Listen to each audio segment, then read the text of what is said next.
Hey guys, Pete here. Let's talk about Better Call Saul Season 6, Episode 7. We lost one. There's a big character ending to talk about and so much more. It was a really fantastic episode from writer director Thomas Schnauz, and I've invited some of my friends here to discuss everything that happened. Lalo's return, D Day in all its glory, and the end of Howard's story. They had been setting things up over the past few episodes, and we'd all been wondering what the payoff would be, and we definitely got one. I'm going to have my two guests introduce themselves and tell us what their general impressions of the episode were, and then I'll respond to that before we go through everything that happened in plan and execution. I really didn't think there would be an actual execution, but there were so many great little details that tie things together. There was just there were so many good shots, the way that things were set up, and it was a real roller coaster of, emotions, a nice balance of everything all in one. And we are going to be joined by Kiwi. He's on his way. He's going to be a little bit late. So why don't you tell me what you thought about the episode first, Gil? Sure. To the shock of everyone here, I'm sure, I'll say that I loved the episode. And of course, I'm being sarcastic because I think that's pretty universal. Even the people who haven't been happy with the pace of the season so far, I think tonight's episode or last night's episode moved at a pretty brisk pace to everyone's liking. But exactly what you said, it was an emotional roller coaster. It was a highlights reel of all the best things Better Call Saul does, and all of it cranked up to 11. The first few minutes of the episode were hilarious. Often Better Call Saul is funny, but I was laughing constantly for 5 to 10 minutes at the start of the episode, just watching the Casemiro body double, watching Jimmy and Kim scramble. Then it quickly segues into gut wrenching, nervous territory. Every time the camera cuts to Howard's eyes, and I'm checking to see if they're dilated yet, every time he kind of fixes his collar a little bit, you start to get nervous. Of course, it becomes shocking later, it becomes tragic. So just a roller coaster ride of an episode. The other thing it does so well that Better Call Saul often does well is the imagery. I mentioned the dilated pupils. There's the cockroach. That's the thing which makes Lalo think of Saul, which is just amazing. And then, of course, Mhm. the candle flicker, which will go down in history as one of the most memorable, ominous little images we've ever seen on television. And Yeah, I said at the beginning of my video, I don't think I'll ever look at one of those camera flickers the same way again. yeah, if I'm in a room and I see a candle flicker, I'm hitting the It's like, deck uh-oh. immediately. Yeah, Lala's here. The one thing I'd add, just one more reason why I love this episode so much, is that it didn't happen in the second to last or third to last episode of the series. One thing that always frustrates me when you have a lot of character building and a lot of setup, you don't get to the climax until right at the end of the series, and then you don't get to live with the fallout and really explore it. But here we have 6 episodes left. So we get to watch Jimmy and Kim live with what happened, see what that does to them. And Mhm. I'm excited to see that. At the same time, the show is definitely starting to test the limits of how much it can make me hate characters and still care about what happens to them. Because Jimmy and Kim are definitely starting to straddle the line for me, or possibly they have floored it past that line. But I still very much care and want to see what happens with them. So, stellar episode. Love the fact that we have a few more to explore what happens after it. And can't wait and am scared to see what comes next. Yeah, and that was one of the things that, it really shows how good they are at developing characters. They brought Howard to this point where, you really do, like, it doesn't matter what you think about him or anything else, you really do have to feel for him. And at the same time, they're making it very hard to feel for Jimmy and Kim. And I mean, this is something we understand from this universe, that people are, sometimes that their bad side comes out and you see them, in their anti-hero glory kind of thing, you know what I mean? But like, we're still at the point where I want something better to happen for these two. Right. And they kind of threaded this, or they kind of made this, like, this really smart move to have them do something, have it work out, but then make the unforeseen consequence be something that they could have never planned for, because that still gives them a chance that they might be able to rethink, what they were actually doing. I kind of doubt it, you know what I mean? Mhm. Like, I don't think that's really the direction they're going, but it is a possibility. So, Yeah, I was thinking today, how can Jimmy and Kim redeem themselves? Would there be a path toward redemption? And if Howard were alive, in the ideal world, it would be them confessing to what happened publicly, tarnishing their reputation, which Jimmy has essentially already done, in order to reconstruct Howard's reputation. Obviously, it's too late for that. And then I started to think, who's responsible for this? Last night in the live chat over on my channel, there was a lot of discussion over who's to blame here, Jimmy, Kim. And it's easy to forget that Lalo is the one who made the decision to pull the trigger. Who's responsible for Howard's death? I mean, the guy who killed him has to bear some of the responsibility. But it is yeah. funny how we almost think of Lalo, or I guess speaking for myself, I found myself almost thinking of him as an evil force. Like, it's wrong to expect he would have done anything else. So you Mm. have to put the blame on Jimmy and Kim because they're the ones who have invited trouble into their lives. Versus Lalo, you just couldn't expect anything else. But those are some of the thoughts. It's a complex situation. That's why we love the show so much. And those are some of the complicated feelings I've been wrestling with today. Yeah, and absolutely. And I mean, it's not something. I mean, I'm not happy that there's a break necessarily, but it's there's a lot of good things to think about in that time, and it will kind of add to the experience of picking back up with it later to see where it goes from here. So, Chase, you made it. Why don't you give us your introduction? Tell the viewers who you are, and let me know what you think. Your general impressions of the episode. Yeah, sure. So, hey guys, Kiwi here. Running a little bit late, but I'm glad I could make it. Honestly, my first impressions is just complete silence. Just jaw on the floor. I can't believe this happened. Even with certain subtle foreshadowing, such as Lalo looking at the cockroach and all of that. I honestly didn't see this coming. For over a year now, I guess we were all sort of predicting that that Howard was going to die somehow. We thought it was going to be a suicide or something like that. Maybe he gets caught up in some business with the cartel while trying to track Jimmy and Kim down with the PI. But yeah, I did not expect it to go down this way. I think this is one of the most tragic deaths of the entire show, or the entire universe in general. And I guess in a way, I kind of am glad, if Howard had to die, that it wasn't a suicide, because it didn't just kind of copy Chuck's death. But also, I love the parallel of the first time that Lalo went to Kim's apartment, he left without any blood on his hands, and this is clearly just, I mean, it's a parallel, but it's going down just a completely different road, and I'm really nervous for Kim's. I mean, I don't even. I feel like I kind of hate Jimmy and Kim now, but I still am scared for Kim. I mean, we know Jimmy has some plot armor because he's in Breaking Bad and Gene, but I'm really scared that Kim might not come out of this one alive, and it might be a little bit too much to kill two characters so soon. But Lalo killing Howard really shows that he means business, and I think there is kind of a possibility that Lalo might not leave that apartment building with Kim alive. Hmm.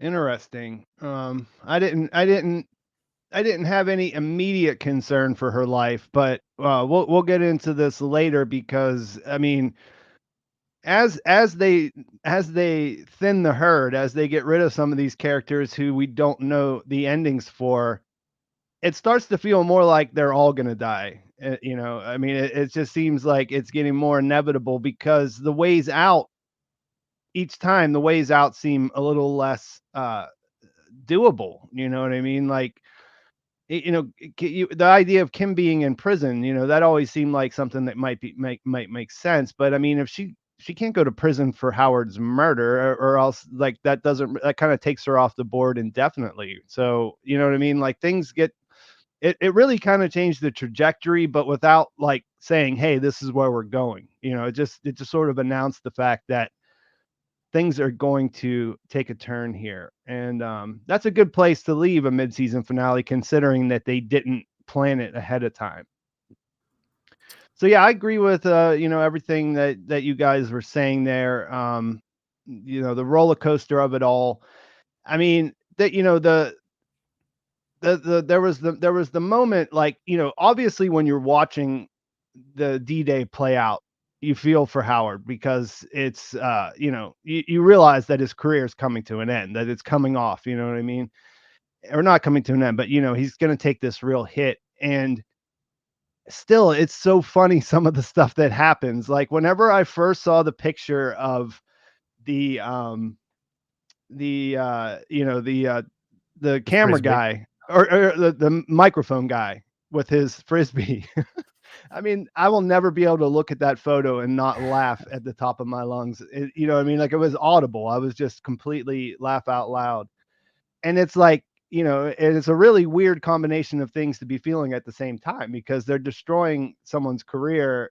And it's someone that we've been trained to like a lot more in the last couple of episodes, or last couple of seasons. And at the same time, it's hilarious. And there was the what's her name, Erin, on the conference call, like when she's talking to people, and there was all of that was hilarious. And what's her name, Irene, yeah, her, when she turns and says that these always go that way. I mean, these were some of the most comedic moments of the entire season, and it's all there together. And I was talking to Gil about this before, but they kind of fooled with the timeline in a way that it didn't really seem possible that Howard and Lalo could meet up at the end of this episode. But at the same time, it didn't feel like some kind of dirty trick or sleight of hand. It just, it made sense in the moment. And that actually, because I mean, that was a pretty popular theory that, kind of went to the background over these last few episodes, because you just didn't think Lalo was going to be there at that time. And so, that really worked to make that, even though it felt like it was going to happen for sure, you still were in the moment, or I was still in the process of like trying to wrap my head around it. Like, oh my God, Howard's going to die. It's going to happen right here. So it was it was a fantastic, there was just, everything was working. We'll get into each thing, individually here in a second, but we do have some super chats here. So why don't we knock those out really quick, and then we'll transition into the recap, as it were. So just let me try to scroll back here. Gil, did you how much did you think it was possible at the beginning of the episode that Howard might die by the end? I think I'm on tape yesterday. I'm on record saying Howard's not going to die tonight. It felt like too much. And I thought about it when you were just saying that Lalo showing up, it didn't feel like a cheat. And I think part of the reason it didn't feel like they were cheating by having him basically skip the flight home and saying the timeline wasn't what we thought. Part of the reason that felt earned is because they already trained us this season to realize we're skipping large portions of Lalo's journey. Every time we see him, he's somewhere else. We saw him early in the season. Next time we find him, he's in Germany. Next time we find him, he's already found Casper. So they kind of tricked me the other way by moving things so slowly the last 3 episodes, where they trained me to expect Lalo to be able to jump from one place to another. The same time, they trained me to expect a slower paced season. So I thought, no way going into this episode are we getting a death. Even though the title was Plan and Execution, I thought they're trying to trick us. It's not going to happen. And I think that speaks a little bit to the whole setup versus payoff. Part of that was in the setup. Yeah, I'm on tape saying that I didn't think there was going to be a literal execution either, because how could there have been, I mean, It just really, it was always a possibility, but it wasn't front and center. Chase, do you want to add anything? Did you think at the beginning of the episode we might see Howard go out? I mean, I don't know. I definitely thought it was more metaphorical than literal. It was always kind of a possibility, but as I said, it was definitely a surprise. And just kind of to touch on what you said about how comedic the first few parts of this episode are, like it really just almost seemed like a comedy. Like I was really cheerful and enjoying this episode during the beginning with the camera crew and all of that, and then just the further the episode goes on, the darker and darker and darker it gets. And I just find it really amazing that this episode touches both the comedic moments of the show and also the dramatic moments of the show just so amazingly. But yeah, no, I did not think there'd be a literal execution. But hey, I guess those titles are really do mean what they say. Yeah, I agree. Like one of the things that I noticed right in the opening was the way that they were contrasting the two different paces. You know, you had Lalo on his side with his slow and deliberate going to take his shower, doing all this stuff, and then as soon as we go with Kim and Jimmy, it's just completely kinetic. You know, things are just one after the other, boom, boom, boom. It's a race against the clock. And you know, when you look back on that, then you see how those two things came together. That was a really great thing. And then just like you said, you know, the way that they balanced you know, fun with serious and laughing to shock, you know what I mean? It was a real mixture of all the things that you like to see in 1 hour of television. So Ahura Mazda, thank you for the $20. He asks, what was Lalo thinking when Howard was telling off Kim and Jimmy?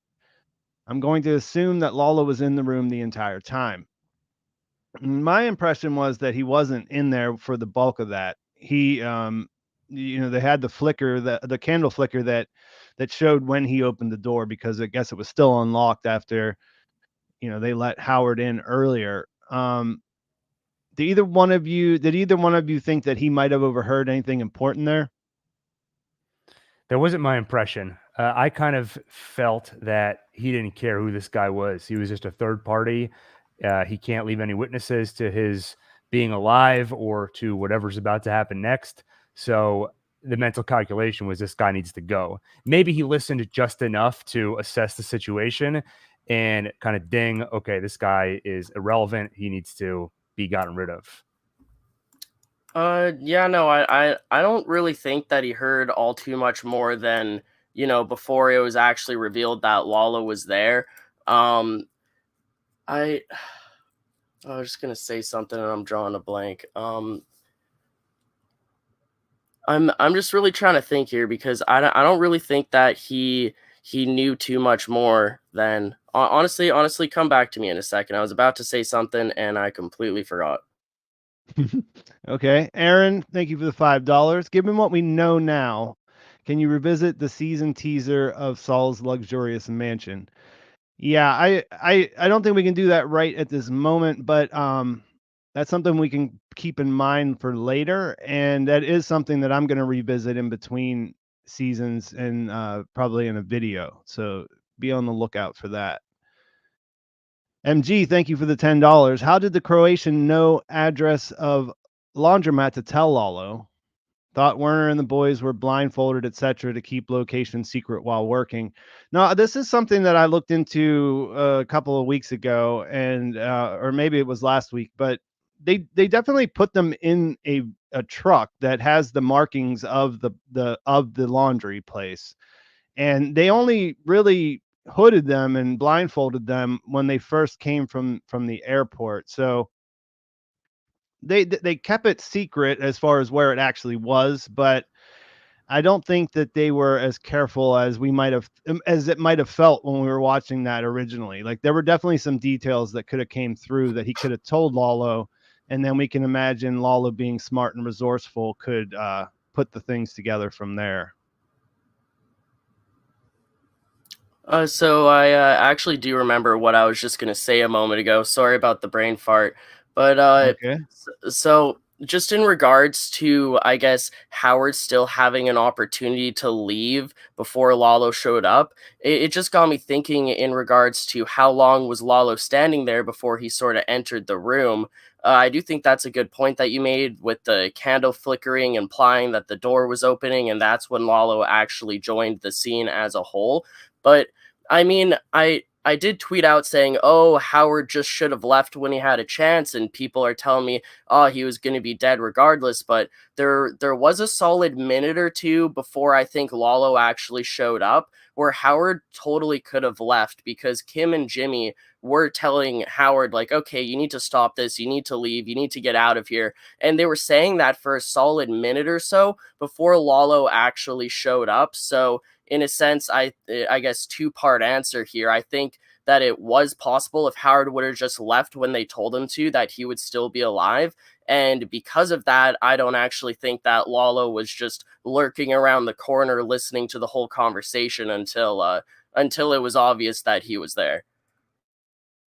Yeah, those are good points. MG had another $5. Thank you for that. This was something that I was thinking about just a minute ago. Whenever I was getting the slides ready for this, and he asked, when Jimmy said "how" upon Lalo's return, do you think that had a double meaning? Was he trying to but unable to warn Howard to leave? I thought the same thing. I didn't pick up on that the first watch, but obviously he's saying "how," like, how are you alive? But I think that they are playing with the idea that he was so scared that he was trying to continue what they were doing with Howard, saying like, "Howard, you got to go," and that's all he got out was "how." It sort of morphed into that. Either of you guys want to chime in on that? Is that something you noticed? It's not something I noticed, but one thing I kept having to remind myself is that Jimmy did not know that Lalo is alive. I had to remind myself because we knew and Kim knew. And when you remember that, you realize that to him, somebody he thought was dead just strolled into his apartment. So, of course, the first question you'd ask is how. And whether or not he was thinking Howard when he said it, the sentiment that would lead him to say Howard was definitely there. Just a mix of this guy is now in the crosshairs and he shouldn't be. And how are you alive? Why are you here? Well, just in regards to that, just the whole idea of Jimmy not knowing but Kim knowing is, I don't know if she thought it would be okay just because she thought that Mike's men were looking after him. But I always did wonder, like, how mad is Jimmy gonna be if Lalo just pops around a corner and I always thought that Lalo was going to confront either Kim by herself or Jimmy by himself. I didn't think that they would confront them both together just the way that they did, and in such a moment where Mike's men aren't watching over them. It's just such a horrible situation to put yourself in. But if they do survive this situation, I really think that Jimmy and Kim are gonna have a serious talk about why the heck didn't you tell me Lalo was still alive. Yeah, it's interesting because you wonder if, I mean, it seems like Jimmy's in a spot where he can justify almost anything that Kim does. And so that'll be interesting to see if that is a thing, because he's obviously terrified on a level that we've never seen Jimmy, Saul, or Gene experience before. Sergeant Paul, thank you for the $4.99. He asks they ask, is anyone else tired of the fact Mike can do everything? He can be a civil engineer, a sniper, a bricklayer, a security guy, and this week on MIB. Man in Black? He was chasing aliens? I don't really get tired of it. How about you, Gil? No, I mean, to me, they all feel like skills that relate to one another. Not that somebody has to be both a sniper and an engineer, but I feel like somebody that's interested in one of those things, it's not a giant leap for me to believe they would also be interested in these other things. So, yeah, I buy it. Maybe if he can explain what he means by MIB, I would say, what? No, that one doesn't fit. I don't buy it. Yeah, I'm kind of lost on that too.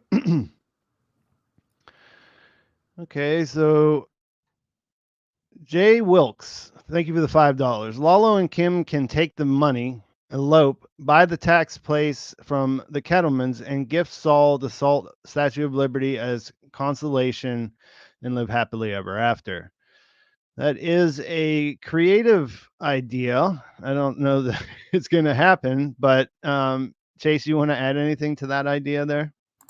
I just find it so funny how going into season 6 with the trailers and how we saw excuse me, how we saw the Statue of Liberty teased at us. I thought that was going to be a major part of the season, like finding out how, I mean, I guess we did see Saul get his office and stuff like that, but we still haven't seen him get his Breaking Bad car, and we still haven't seen that Statue of Liberty blow up. And after everything that's happened in season 6, honestly, that Statue of Liberty blow up is just in the back of my head. Like, I assume there'll be a small moment where they give it to them. I mean, I feel like Kim kind of has the Kettlemans under her thumb. So, assuming she survives the confrontation with Lalo, she could probably just get them to give it to Jimmy and honestly do whatever she wants. Yeah. Colin Wallace, thank you for the $5. How will Lalo factor into hiding / disposing of Howard's body? Will it end up being a staged suicide situation? This is a good question. I don't really know. He was so casual about it. He didn't really seem to be concerned one way or the other. At the same time, he couldn't have showed up there. It wasn't on his mind that he was going to murder a third person when he walked in the door. So what do you think, Gil? What do you think he's gonna do? Will they set it up, or will they just make him disappear? Well, I think they'll want to make him disappear. I guess I keep going back and forth on this because it feels like you could stage it as a suicide. There are enough outside observers who believe they saw Howard just tumbling toward rock bottom, so you think they might buy it. In terms of how Lala would factor in, he has an incentive. He doesn't want to leave a trail of dead bodies behind him. What I could see is he knows that Jimmy and Kim also have an incentive to get rid of that body because they don't want to get roped into a murder situation. So he's dealt with this many times before. So I could see him in a somewhat humorous manner, casually giving them some advice on how to get rid of a body because he's done it so many times before. But yeah, stage suicide feels right to me, but we'll see. Do you have any thoughts on that, Chase? Yeah, definitely a few. I mean, I don't really think that Lalo is going to be too worried about leaving bodies in his wake, so to speak. I mean, he did just, kind of burn Fred at Travel Wire to a crisp and just leave him there. If anything, I feel like Lalo's just going to let them deal with it. And again, assuming they both survive the situation, they're probably going to have to call up Mike and maybe get him to come help with the body cleanup. I don't know if they're going to be able to stage it as a suicide. I'm not sure if the hole through Howard's head, like as far as forensics go, if that'll confirm that it is or isn't a suicide, along with cleaning up any DNA left in the apartment. But the first time that we ever did see Mike in Breaking Bad was him helping clean up Jane's death for Jesse. So I think that could be a good callback, getting Mike to come and help with this situation. Yeah, an introverted illusion asked something similar. Thank you for the $4.99. Do you think Howard dying in Kim and Jimmy's apartment has something to do with Jimmy getting a new house? I know it's a reach. I think it would be hard for them to just hang out in that apartment that they've been in for so long, knowing that Howard died right there. I mean, they had mixed feelings about the guy, but he was someone that was part of their life, and they have responsibility in what happened to him. So I don't know. I think that's it definitely could be a factor. Slant mot. I guess I don't know. That's those are two words that are back to back hard for me to pronounce. Thank you for the Canadian $6.99. Do you think Lala will clean up or leave Kim and Jimmy with the body? Well, Chase just touched on this, and I think that there's a good possibility that he'll make it their responsibility.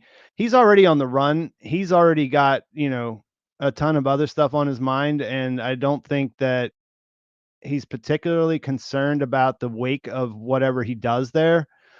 But, Jimmy and Kim are useful for him. So he doesn't want them to really go to prison either. And, they could definitely give up some information. So I think he'd probably help them, but they're going to have to be complicit in it. Crazy Protractor Beard, thank you for the Canadian $2.79. Is this the first time Lalo has killed on screen? Well, he did kill Fred off screen. He did kill Mateo off screen. Either one of you have a quick answer to this of whether we've seen him kill someone before? I don't think we have, because the only other example I can think of is when he was going to get on the truck to go across the border, and that one was Yep. also off screen. You only heard it. So I don't know, Chase, if you Huh. remember anything else. I mean, the only time that I can think of that we actually have seen Lalo kill someone on screen is when he killed all of those hitmen in the season 5 Right, right. finale. But besides that, just killing like an individual, usually it always is off screen. Yeah, but that is the answer. He definitely mortally wounded, if not killed, people in that shootout at his house, didn't he? Okay, Cristiano Amaral, thank you for the €5. Do you guys think Howard's wife is going to revenge him?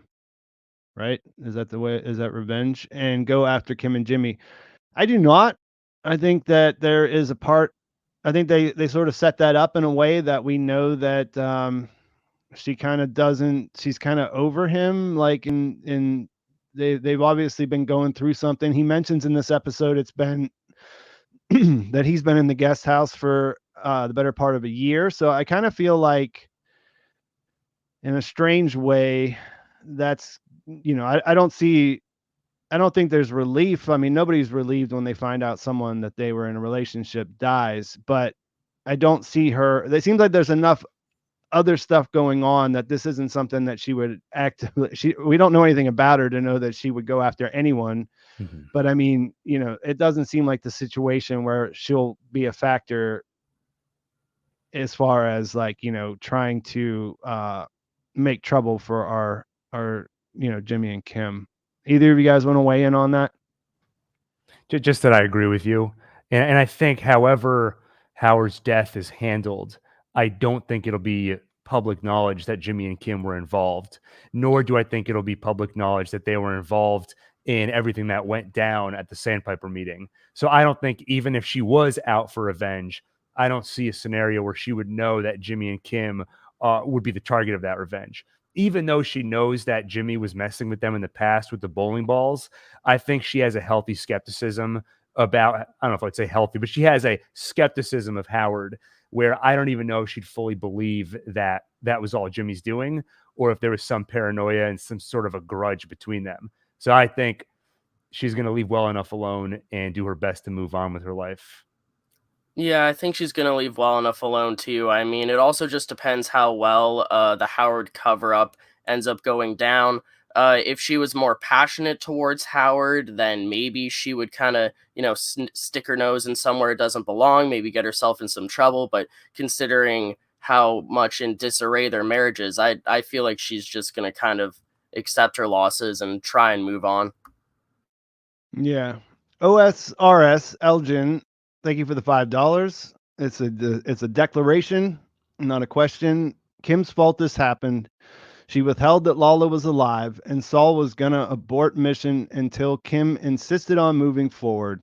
Blame equals Kim. So that is a declaration. That's a point of view you can have if that's the way you feel. I do want to talk about a little bit about aborting the mission and all those things later when we talk about the actual episode. So we'll come back to that. I'll give you guys both a chance to talk about that then.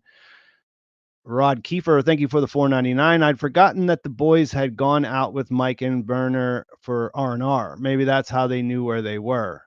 Rip Howard Hamlin. Yeah, I think it's, I think it really comes down to, it just takes a little bit of information for someone as resourceful as we've seen Lalo be to find out where this place is. But that is a good point. They were out and about. They did see a bunch of Albuquerque. So there's definitely it definitely makes sense. It doesn't feel like something that's unexplained to me. Eric Alvarado, thank you for the 1999. When Mike said Tyrus and his crew were at the laundromat, I knew Lalo wasn't going there anymore. I'm not 100% sure if that is what's happening. I mean, I don't think we're supposed to know 100% sure what Lalo is going to do next. What I took away from that scene when I watched it the second time was that part of them, seeing the actual crew move around in real time as he's doing things, I think he realized that they are really prepared for him to show up, and that maybe he didn't understand that before. So I think it's all a setup as far as he's going to have to figure out his plan and as he goes. I think whatever he was originally going to do, he's not going to do anymore. And I think you're right. Whenever I don't know if I guess you're saying that it hit you whenever Mike said that. I thought for me it kind of came to me whenever we saw the people moving around, how people were redeploying in relation to what was happening. Right. He made the phone call and basically told Hector his plan, and he realized, well, they're listening in. So he hung up, called again, and he said that Gus is getting a surprise. So at that point, we know he called an audible. I don't think he knew his next step yet, but it wasn't the laundromat. And then he saw the cockroach, and that's when it hit him. He came up with something involving Saul. Yeah, I totally agree. Yeah, that definitely was his original plan, but then after realizing that the phones were tapped and Gus was probably onto him, he decided to not do that anymore, but he decided to, give Gus a red herring and pretend that he still was. Yep.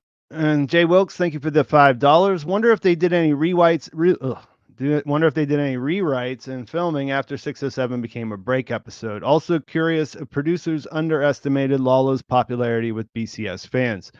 As far as I know, they didn't do any rewrites. I listened to a little bit of the Insider podcast before we did this, and Thomas Schnauz said it just sort of worked out that way.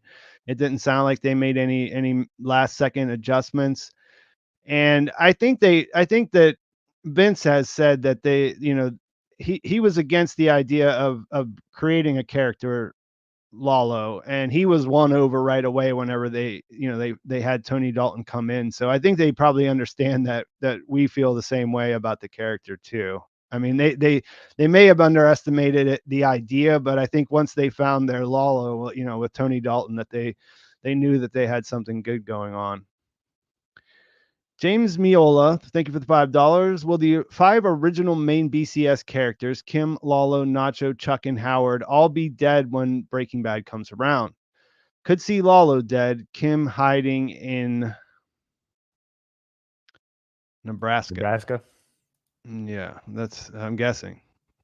Yeah, that would make sense. I mean, I don't know. Like I said at the beginning, I think that it feels more possible than ever that they're all going to die. Let's do a quick roundtable here. Chase, what about you? Could they all die? Honestly, yeah, I think so. But the thing that surprises me the most is that I kind of thought that Lalo was going to die first out of all of them, and he might be the one that survives the longest out of all of them, because I'm honestly kind of 50-50 on if Kim will die in the next episode with this whole confrontation. Obviously, Nacho, Chuck, and Howard have all had their fate set in stone. So, yeah, I honestly think that, if Kim's going to die at all, I think that Lalo might out-survive her before he perishes as well. Go ahead, Gil. Yeah, I think Lalo, it feels to me like a foregone conclusion he's going to die. And at this point, it's just a matter of how much collateral damage will he take with him. We've already seen Howard. Who else? Possibly Kim. I like Kim being alive just because the idea of a Gene reunion is so juicy to me. I really want to see that. But her future is such an open book. I try to speculate on it sometimes, but I love not knowing. So we'll see. And Tristy, thank you for the $50. That is very generous. Late to the party again because these chats always happen during NBA finals. Nothing to say except thank you to all three of you. Your content and analysis is great. I'll have to restart this later. So thanks a lot for that. It's really appreciated. Momon143, thank you for the $5. Barfling, that was a underrated underrated moment in the episode. I think that's chock full of so many of them. Thank you for that. I'm scrolling. Here we go. Adam Casana, thank you for the Canadian $5. How do you think the series will end? Transition into Breaking Bad. I'm still surprised we didn't get any Gene Takovic in the intro of this season. Well, I think that there will be some crossover, and I think that we will get a lot of Gene in the end. Do you have anything to add to that, Gil? This is something we've addressed a couple of times already. Yeah, only thing is that I feel like I hope we get 1 or 2 episodes of Gene for the same reasons I said earlier, where I love when the big thing happens and then we spend some time afterward exploring the impact and the fallout. So I don't want to get a 10-minute Gene epilogue. I want to really spend time with him and see how Jimmy looks back on his life, reckons with himself, and do we get a happy ending, a bittersweet one? I can't wait to find out. Yep. Yeah, Chase. I definitely do want to see at least one full Gene episode. I hope that maybe we get two. Considering that they never planned on this season being split halfway, I don't think that we'll see Gene in the next episode. Although I really wish that we could get some sort of teaser with him at some point besides like the final episode of the show. But I trust the writers, and as long as we get at least one full Gene episode, I'm going to be really happy. And I am, even though I don't know if Kim will survive, I do still really want that Gene Kim reunion as well. So, fingers crossed. Yeah. Penguin Coconuts, thank you for the $5. I'm confused about the timeline. Judge in liquor store, Kim driving back, emergency photo shoot, all happened before 7 a.m. on the same day. Yeah, they touched on all of these things during the episode. I noticed when I was going back and doing my notes to try to make it all seem normal. He said he came in at 10 a.m. And he went to the liquor store, and so I'm not really sure what the actual thing is, but I mean the meeting is happening in the after lunch. It seems like to me. And I would have to go back. Do either one of you off the top of your head have like a solid timeline of everything that happened on D-Day? Nope. I'll make. I do love to make spreadsheets to figure out the complicated timelines of things. It's what I did for Dark. So maybe I'll bring those skills back for this episode at some point. Okay. Yeah, I don't know. And All that I know is that Howard accused him of being in the park at 7 in the morning, and then he says he wasn't there until 10. So yeah, definitely the timeline does not match up. Of course we know it was a mediator body double, so that's why. But yeah. yeah. So MG, thank you for the $2 again. By the way, tried turning soda can trick, did not work. Well, this is one of the things I heard on the Insider podcast that Thomas Schnauz's father taught him this, and it did work according to him. But I have not tested it myself. Have either of you guys tested this? Not yet, but I plan to. Yeah, I'm not a big soda drinker, or really anything in cans, so I didn't have anything on hand to check it out. Yeah, It's learning some fun facts about each other. Pete Peppers does not drink out of cans. I didn't know that. I'm not anti cans. I just don't usually keep them around the house. You know what I mean? Right. Luke Duke, thank you for the Canadian $5. Do you feel Saul will dress in the Howard costume to move the Jaguar from the parking lot with a body in the trunk? I did not think about that, but I do love the idea now that I have. He's got all that right there. He could actually be Howard for a couple of days, and he's got a filming crew that could fabricate evidence to make it look like he's still alive. Rakes Muhammad, thank you for the $9.99. The way I look at it, what makes Lalo such a unique threat to Gus is that he's basically an extension of Hector if he wasn't in a wheelchair. Your thoughts? I think, for me, and we can just do a quick roundtable on this. For me, what makes Lalo stack up well against Gus is that he's way more well-rounded than the other Salamancas. The other Salamancas are just like violence, you know what I mean? Smash something, kill something. He can actually, match Gus on the strategic level, on being able to think things through and anticipate, different things. So yeah, we can just do a quick, what do you think, Gus? Or Gil, sorry. It's all good. Like I said, I love being confused for Gus. He's such an intelligent and strategic person. And I think that is, like you highlighted, the thing that makes Lalo such a threat is the fact that I think he's smarter than Hector. I think he's a more formidable foe. The fact that he's has so much physical ability, I think, is more of a fun character trait that definitely helps him out here and there. But the main thing is how cunning he is. And I think that's his strongest trait. Yeah, that's the thing. I do think that he is a little bit more calculated than any other Salamanca we've ever seen. Normally, they just kind of brute force their way through things. But the thing about Lalo is that he is so charismatic, but devilishly so. And it's the first time we've ever seen a Salamanca like that. So, he knows how to be calm and collected when he needs to. He knows how to be charming when he needs to. And clearly, from the end of this last episode, he knows how to be deadly when he needs to as well, which is just what makes him so dangerous. Absolutely. JB Painting, thank you for the $5. I don't know where the A is referring to. I'd love to see the timeline converge with Breaking Bad with a Saul POV in a scene, suddenly being bagged and kidnapped, leading to hearing it was the Ignacio line. Yeah, I'm not as a lot of people would like to see some of those those scenes rethought or from a different perspective. I'm not as big of I'm not as excited about that. I'd like to see a lot of new stuff that we've never seen before, and then into my head I can connect it to all those things that I already like from the show. But I get where you're coming from. It's there's a lot of potential in that Breaking Bad timeline. Shane Connell, thank you for the $10. The fake PI just probably lied. He took so this is something I wasn't sure about where that 7 a.m. came from. So thanks for clearing that up, Shane. The PI definitely lied. He took it right before he walked in the room. So thank you for that.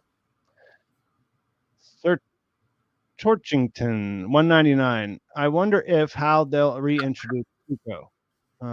This is something we've talked about several times. We're not really sure if they will. It was 10 months. We haven't really passed any time yet. So I feel like it's there in the background. He's there if they need him, but we can also put that stuff together off screen to understand how that happened. But depending on what happens with Lalo. How do you guys think Lalo will die? Thank you, Samwise, for the $5. Part of me is hoping he kills Kim. And in the Gene timeline, we see Gene killing Lalo as revenge. I don't expect him to make it to that part because I think it would screw up all the stuff that happens in Breaking Bad, and just they would have to really explain how Gus goes from this, complete mess of basket case he is that Lalo's out there to not thinking that he's out there anymore. But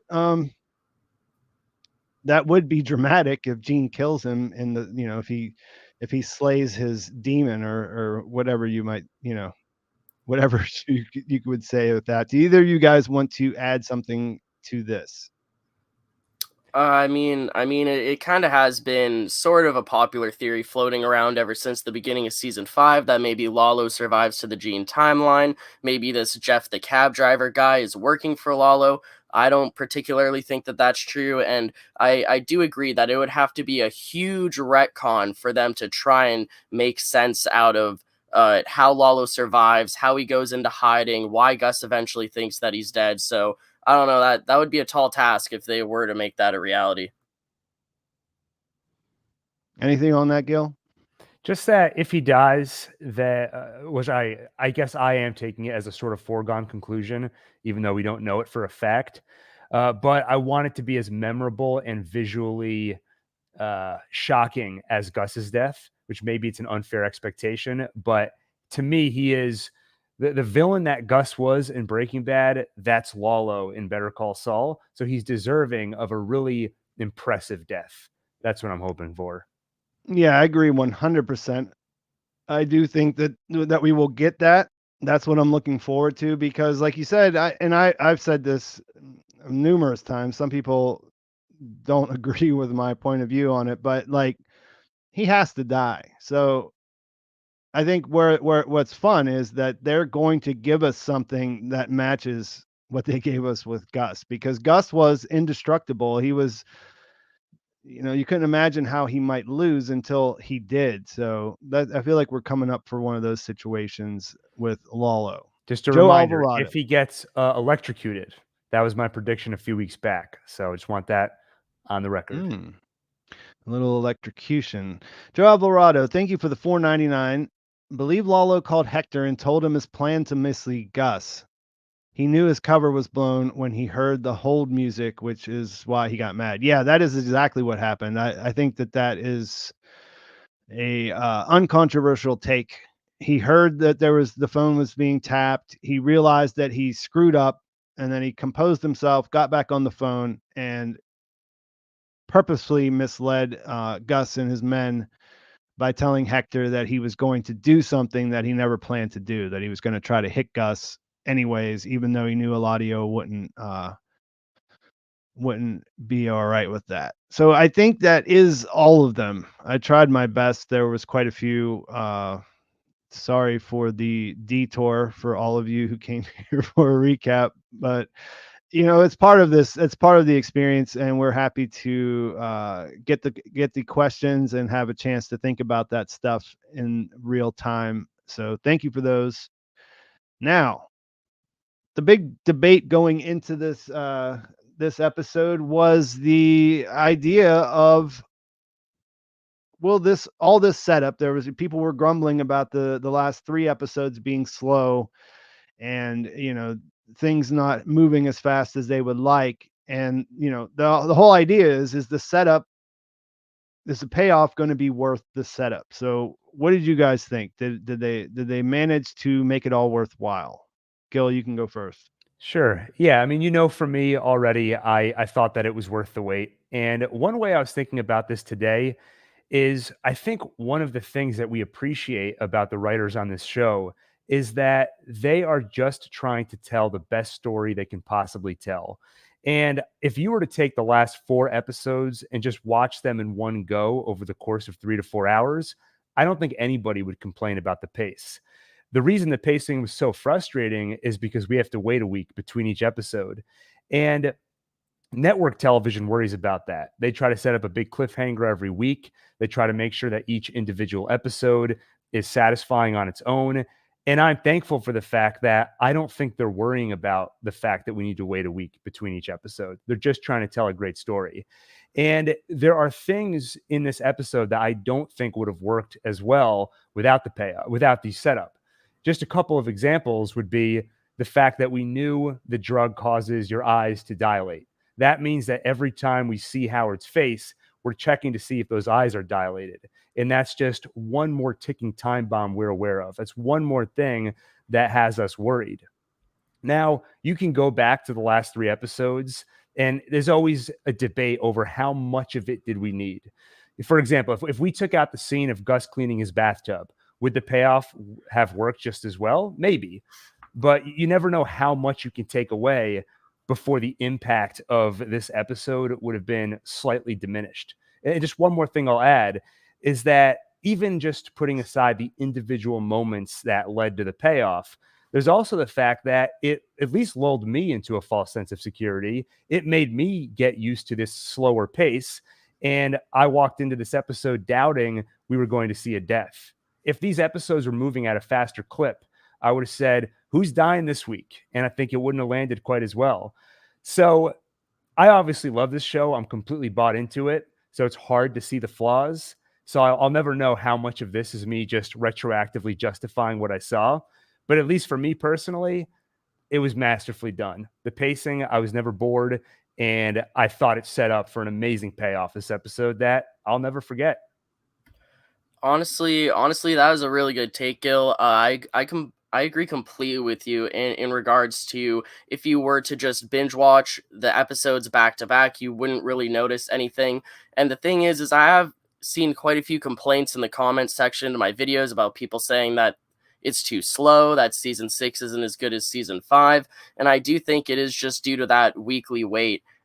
Personally, I think that 604 is maybe the only one that was a little bit slow, but it makes sense that they had to do a palate cleanser after that craziness that was the Nacho arc. I think that 605 was as much of a payoff episode as it was a building episode. And then I just genuinely enjoyed episode 606 as well. And yeah, that's the whole thing about this show, right? If something crazy was happening every episode, then it wouldn't seem that crazy. It's the fact that it's such a slow burn, that it's so building, and the fact that it just brings you down to a real level where these characters feel almost more. And I really love Breaking Bad too, but I think that this show is even more relatable just because of showing their day-to-day life and showing kind of things on the lesser scale, that when something Breaking Bad level does happen, it really just blows you away. So I do appreciate sort of the slow build up to this, and I do really think that it pays off. I'm gonna try and keep an eye on the chat and super chats and all that to see what other people think, especially people that were maybe complaining in the last few episodes. I would like to know if everyone thinks that this episode was a good payoff, because personally I think it was. I think it was great for a mid-season finale as well, and I'm almost nervous to see the next episode whenever that happens in like a month and a half. Yeah, I think it, to me, it was just I mean, I agree with what you're saying, but both of you are saying, and then to me, it's just a reminder of how good these guys are, the writers, the crew, everyone involved. They knew what they wanted to do. I mean, I think you can make an argument that they could have done it in 2 episodes instead of 3, and that they had them. I don't think they wasted them. I think it all comes together in the end, and I think it makes for a richer experience when we get there. I mean, there's just so many things, like this watching this episode, it was like there was nonstop, and we're gonna get into all this, so I don't want to talk about all the different things, but one after the other, you just hit with all these things, and they all felt deliberate. You know what I mean? They all felt like there was a little setup planted, a seed planted back a few episodes ago or whatever. And it was just, I think that if you were laboring through the wait, like you were saying, the time in between, and it was really difficult. I mean, this is a good example to see why you need to rethink that idea that if something crazy doesn't happen every week, then a show isn't good anymore, because they're doing things that you might not understand until you get to where they're going. I do really like a comment that I just saw in the chat that says trust the process, and that's the thing. If this was another show, I might be a little bit worried, but I really respect and appreciate the creators of this show, and I don't have a doubt in my mind that they know exactly what they're doing, and they're putting on screen exactly what they intended. Yeah, and we had a couple of quick question and answer kind of super chats here. Angelo, thank you for the $4.99. Confused on H's eyes. Did substance on photos cause H's eyes to dilate? If so, what if they didn't need new photos? How would they get substance to H? Well, yeah, they put it on there. You see them do it in the dark room, and that was always the plan, was to put it on the photos before they gave it to him. So they just would have put it on the old photos before they switched them out. But yeah, it's a topical solution, and he got that through his fingers while he was touching them. ZH, thank you for the $5. Your opinion on the theory that Lydia is the daughter of Peter Schuler and a Chilean mother, explaining how this neurotic character is working with Gus. Never heard it. Did either of you guys ever heard this and have a thought about it?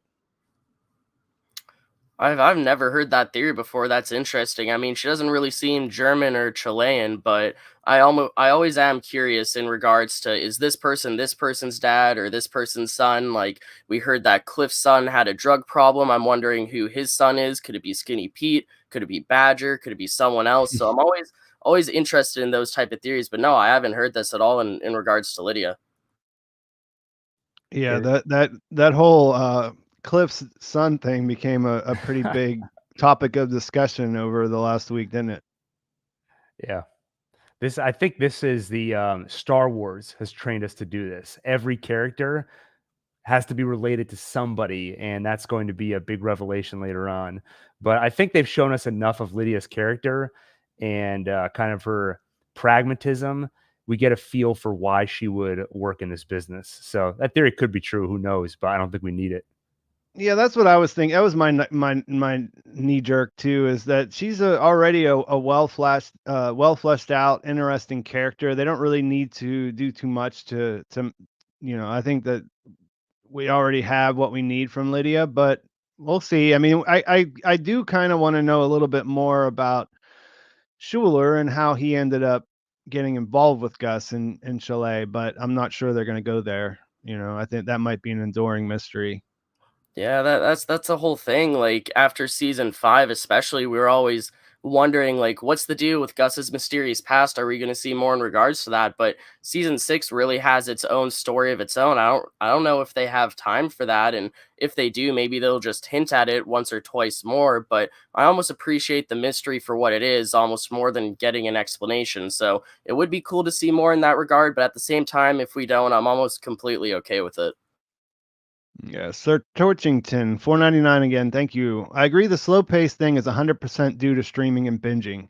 I even watched episode 3 through 6 last week and it already felt more intense like we're used to.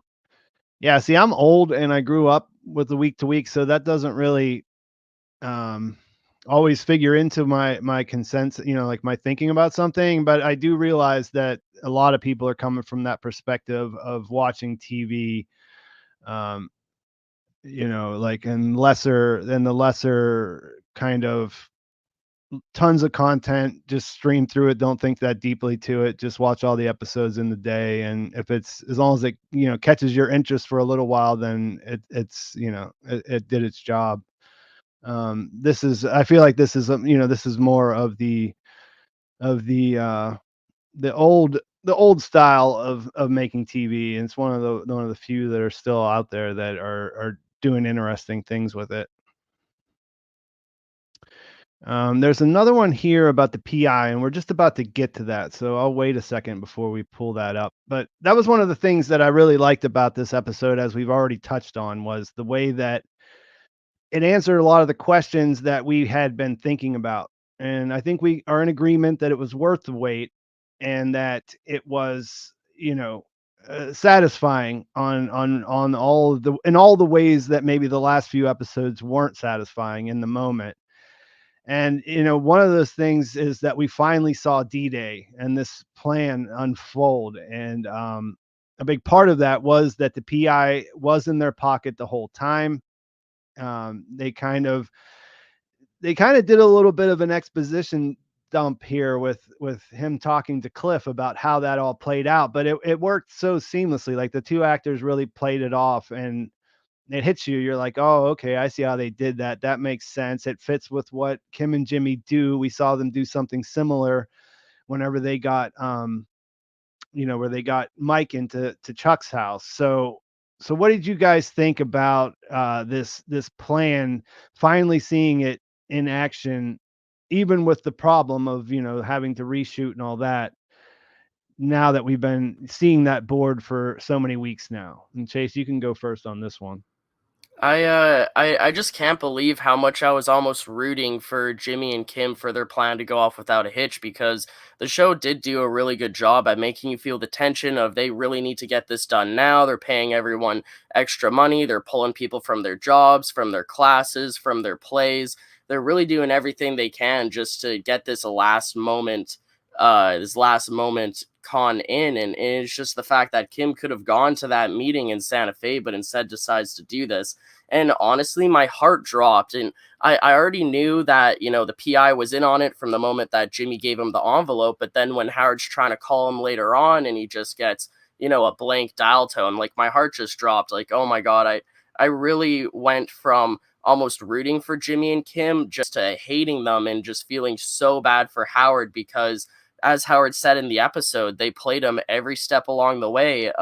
I do enjoy the fact of how Howard realized what was going on, because to a certain extent, if the viewers know more than the characters do, it can become frustrating. So after a certain point, they have to catch the characters, or the characters up to what the viewers know. And I think they did that brilliantly with Howard just instantly putting everything together and trying to convince Cliff that he's not crazy. And I really felt so bad for Howard this episode, and that was before I even knew that he was going to die. So I really think that this is a chicanery moment. It's definitely top-notch television. I really enjoy it, and just to think that the episode has so much more to go from there, it really is mind-blowing. Gil. Yeah, one thing I've been thinking about a lot these last few episodes is the choice that they made to keep us on the outside of the plan and only give us certain clues about how it was going to play out. And it's an interesting choice. It's actually not unusual, Pete, as you pointed out previously. That's how many of their cons have worked. But usually we get the payoff the same episode or the next episode. So really the only difference here is just how prolonged it was. And there was a lot of fun in that. Like the PI moment this episode, there was all the debate. Is he a double agent working for Jimmy and Kim? And just like that, we see it come together in this episode. And it's fun to see it come together. The other thing I'm thinking about, one of the things that makes it a sort of odd choice is that usually when we watch a show, we're anchored with a character. We mostly know what they know. Sometimes we get ahead, sometimes we're a little bit behind. But in this case, it feels like we've kind of shifted around, where sometimes we're outsiders looking in on Jimmy and Kim's plan. Sometimes we're more with Howard than we are with them. So that's something I'll be paying attention to when I rewatch these episodes and just try to understand the choice. As things stand, though, in terms of this being the payoff episode, there was a lot of joy in seeing it all come together. I think that's where some of the laughs came from in the first few minutes of the episode.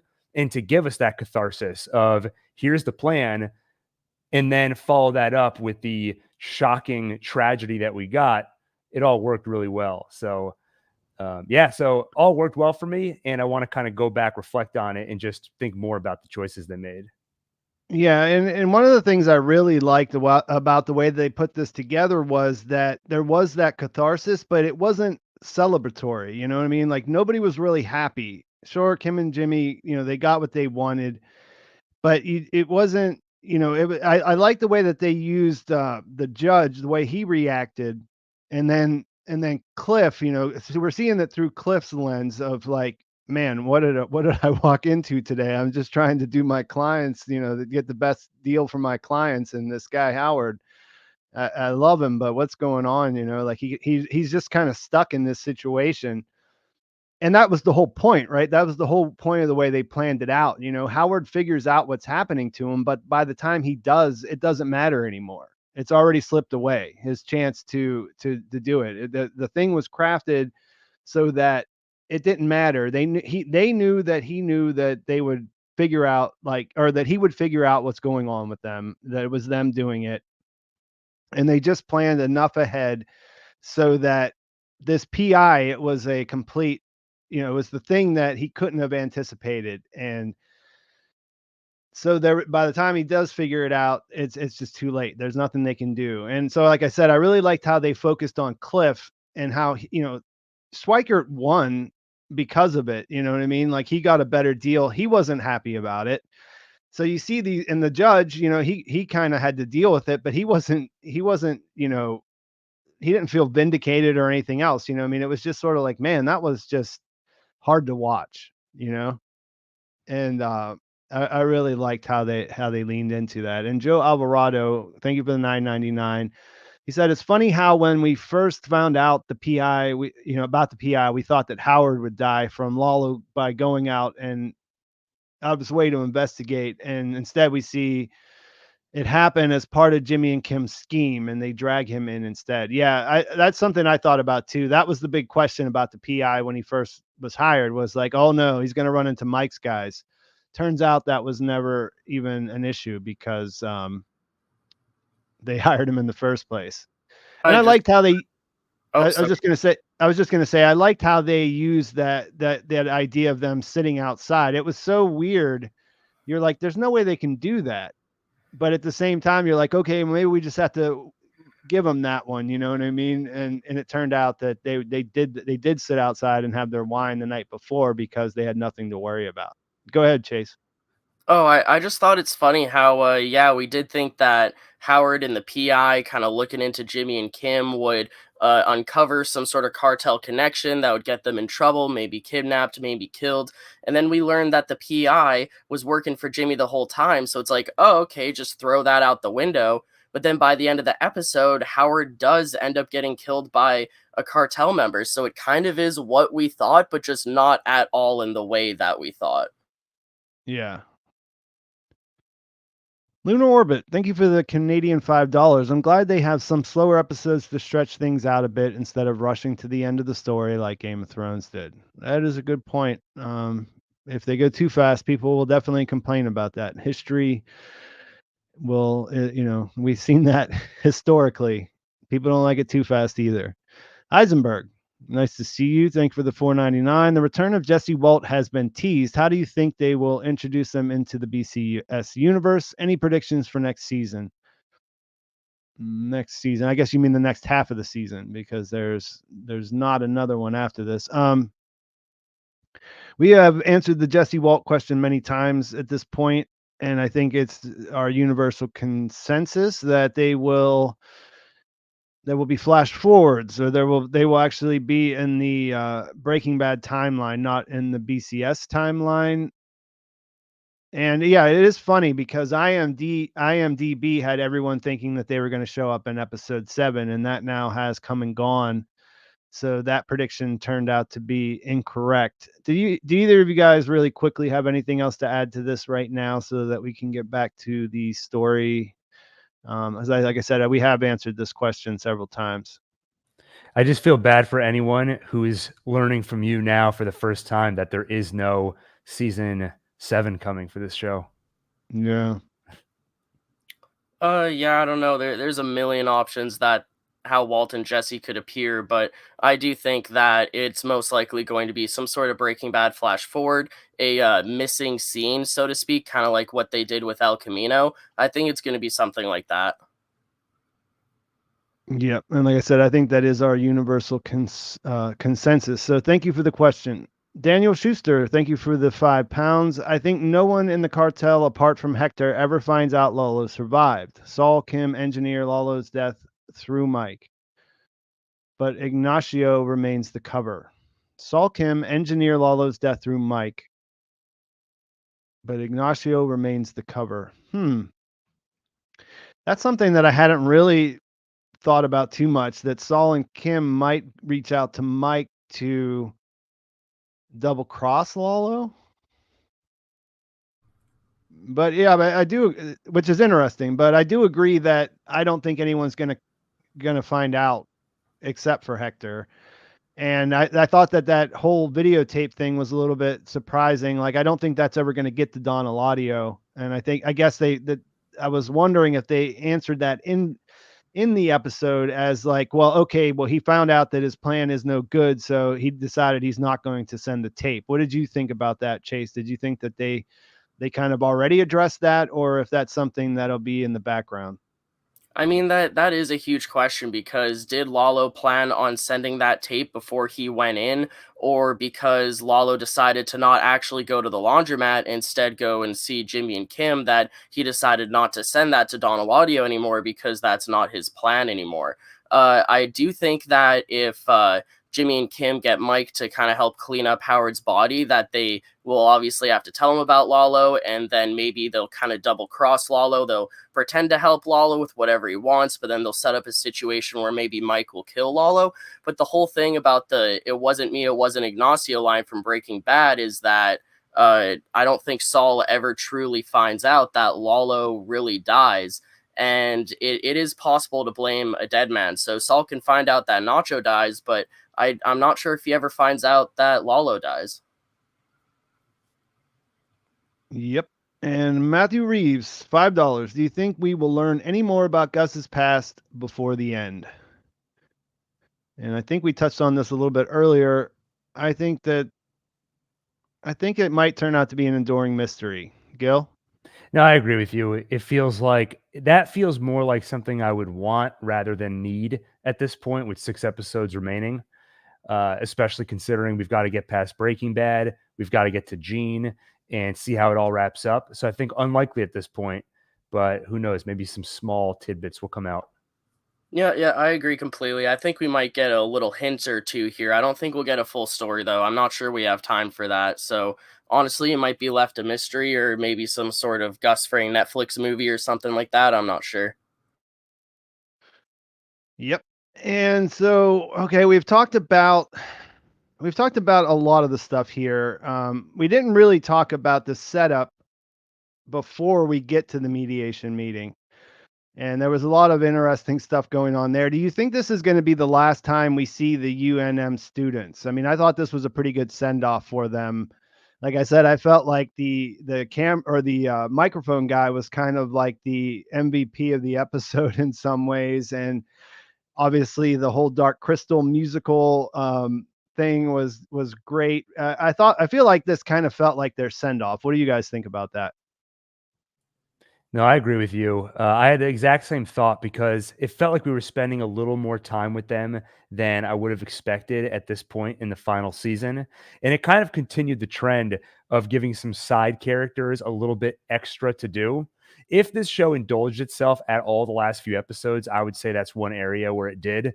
For example, giving Bill Oakley a little more to do, giving Huel a little more to do, Cliff, Howard, of course, though I would hardly call him a side character. So this did feel to me like the last bit of fun we get with the UNM students. Having said that, we do know that Saul has a lot of commercials to make. So maybe they will pop in during a Saul Breaking Bad timeline montage, possibly. Oh, Yeah, I love how you brought that up because, I really do hope that we'll see some sort of recreation of them helping Jimmy create his original Saul Goodman commercials and the extra webisodes and that sort of thing. But real quick, there was a super chat in regards to how old Jesse Pinkman is right now. I'm not sure if we talked about that or not yet. Um, no, I, no, I we did okay. not. Yeah, no worries. I just had a little something I wanted to add to it because I actually discussed this during my whole Walton Jesse theory video. So I just want to add in and say that the timeline says that Jesse was born in 1984. He graduated high school in 2002, so he would have been 18 when he graduated, obviously. So he's 20 years old right now in 2004, and then he's 24 years old when Breaking Bad starts. So but yeah, back to the camera crew. They're honestly, I think they're my favorite side characters. Like, I love how we see them at least once a season. I love what's his name, Josh Bateman. I think the guy with the glasses, the actor that plays him, he's probably my favorite out of the three. I love just sort of his nonchalant, sarcastic attitude, and I really enjoy how we got to see more of him this episode. I think it's really funny how it took 6 seasons to actually see him in one of his classes, but it's great to know that that just is his personality in general. He's not just talking that way to Jimmy just because whatever, screw this guy. That's just actually how he is as a person. And I really enjoy any time we see them on screen. I definitely think it is a treat. Yeah, and I really love the way that they put this, this ticking clock scene together, and the whole oneer in the beginning, where they come in and everybody's, the camera's sort of spinning around, and there was just so much good quality stuff going on here, and I thought I kind of thought the whole thing of it, spinning around and getting tighter and tighter, it sort of matched the trajectory of the episode, and you see that oneer ends with Kim tightening up the cast on his arm, and it's sort of like, just wrapping the whole story up together at the end after they get through this crazy thing. And also this shot where he's using his stick or his boom to add a little bit of cover for the photographs. I thought that was a really great detail. I love that so much. I love that how they're trying to make it seem like the PI is hiding in a bush or something, but really it's just his boomite with a branch. I thought that was a really great touch. Yeah, me too. You have anything to add there, Gil? Just the oneer, I agree with you. I love that, and part of what I think makes oneers work so well is that when we see cuts in our mind, we kind of fill in the blanks. But when you show a oneer and you are telling the audience that all of this is happening in real time, I think it makes it all feel more frantic because it tells you that all these crazy things happening, we're not cutting between events in rapid succession, but they are all actually happening at this rapid pace. So I thought the oneer worked really well to just make you feel what the characters are feeling in that scene. Yeah, they did a great job with it. BioLove 3 or BioLove, thank you for the $5. Any chance that Lalo becomes the new cartel leader, Don Eduardo or Don Lalo? I'm not sure if you ever saw Breaking Bad, but it would be a spoiler to say if that was possible or not if you hadn't.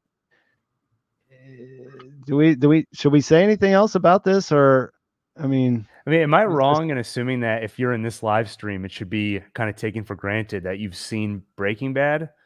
I don't know. I'd be very curious to know if there's anybody here that hasn't seen it. Don Eladio is a prominent character in this show, Breaking Bad, that is, that this is a prequel for. So that's something to keep in mind when you think about whether he might or might not become the leader. Thank you, though. I mean, I just don't want to spoil big things if that wasn't your intention. Steve Mueller, thank you for the $4.99. We all thought D-Day meant Doomsday when it really meant Death Day. Side question: what does the BrBa mean? Go ahead, Chase. Explain that. Honestly, there isn't much meaning to it. I've always gone by Kiwi. I used to have other usernames where I did gameplay videos and stuff like that. So I've always just kind of called myself Kiwi. And I just wanted to look up a different word that would fit well. And after about an hour or two, I found Vivid. I thought it worked well. So I don't know, not too much meaning behind it, to be honest. Cool. And yeah, D-Day, I looked up what D-Day, the D in D-Day actually meant, and it means D-Day. I mean, it means day. It's sort of like a generic filler for a day that you can't actually say, as keep it secret or whatever. And it did actually turn out to mean Death Day. So thank you for that. Disraeli Davis, thank you for the $5. How many episodes do you think will remain in the current time frame? I don't know. I think we could actually start to see a blurring of things, maybe some half and halfers and things like that. Either one of you got something quick that you could, do you have like an idea? 4. 4 in the current timeline, 2 Yeah, in Gene, or just 2 in Breaking Bad? 2 in Breaking Bad / Gene. I think we kind of fast forward through Breaking Bad and we get to Gene. Yeah, I feel like we kind of need 3 to get through Lalo versus Gus. 2 at minimum. What do you think, Chase? Well, I think we're definitely gonna have at least one Gene episode at the end. I don't know if we're gonna have 2 or not. And then in regards to the Breaking Bad timeline, I don't know if we're gonna have a full episode. I feel like we might just have another Breaking Bad flash forward or 2, something like that, kind of as a cold open to an episode. So I honestly think that most of the show is going to be in the Better Call Saul timeline, with maybe a Breaking Bad flash forward for the Walt and Jesse cameo, and then hopefully just a full final episode with Gene. Yeah, and Maclos 31, thank you for the $20. $5. It's a mysterious post. But I do appreciate it. I've been thinking about it for a second and I can't come up with anything. Do you guys have anything to say about this? Maybe he wants $5. Yes, if you guys feel like it and you know how to, send Maclos 31 $5. Sir Torchington, $4.99. Anyone think the death was almost too graphic? LOL, like a horror film. Woke up numerous times last night with Howard's face haunting me. I thought it was pretty tasteful, actually. I mean, it was pretty clean. They didn't really linger on anything. How about you, Gil? What did you think? Yeah, it didn't strike me as particularly graphic, and maybe just desensitized based on all the horrible things we do sometimes see on TV. But it was definitely, for me, the emotional reaction to it was a lot harsher than the actual visual. It came off as so frank. Lalo just shoots him without a second thought, and you see his head hit the ground. So it wasn't gory to me, but it was very frank and disturbing in that sense. It did definitely have an effect on me. I didn't have any Howard related nightmares, but I had more than my average share of bizarre dreams last night and woke up a few times. So it may have been a little bit more of an emotional roller coaster than my mind could handle. So I could definitely relate. Yeah, I don't know. Unless you slow it down, like when I had to slow it down and kind of take screenshots for a video. It all happened so fast. I was kind of too busy being shocked in the moment to really notice too much gore, but I will point out that once Howard is dead and he's laying on the ground and you kind of have a close up of his face with his open jaw, that is really haunting. So I could see how that would freak you out and leave you a bit disturbed. But I honestly think that the most gore that we've ever seen on this show was in the last episode when he cut off Casper's leg. Like, that was pretty freaking gory. But yeah, the Howard death happened so fast that unless you really slow it down and try to look at each frame, I mean, it just happened so fast. It definitely is really good shock factor. Aside from just his jaw being open on the floor, that is kind of terrifying, not gonna lie. Chase, I Yeah, just and want to second your use of the word haunting. I feel like that perfectly captures that image. Like I said before, frankly, it's so frank, and he hits the ground, and that close up on his face, I feel like haunting like perfectly captures it. Oh yeah, yeah. and I think we should just transition into that because we're at the 90-minute mark here, and we can go back and talk about a couple of other things. But when we're going through these, we'll kind of cover that last scene as we go. And what you guys were both saying here, the idea of it being haunting, and that was the part that really hit me, and the reason why we're going to transition and talking about it is that the lead up. First, we had the knock on the door, and because of that cockroach, I was already thinking, wait, Lalo might show up here. So it was such a relief whenever it was actually Howard the first time. And that was completely unexpected to have that experience, to be like, oh, thank God it's Howard. You know what I mean?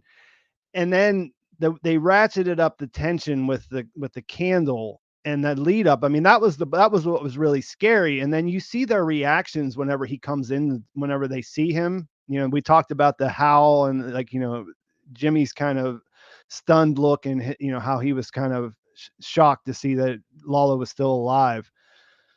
But yeah, I mean, the killing itself, it was I thought it was very true to what you would expect Lalo to do in that situation. And it was wild how he's so charismatic that he came in and he was able to put him at ease all the way through putting the silencer on his gun. You know what I mean? Like, he's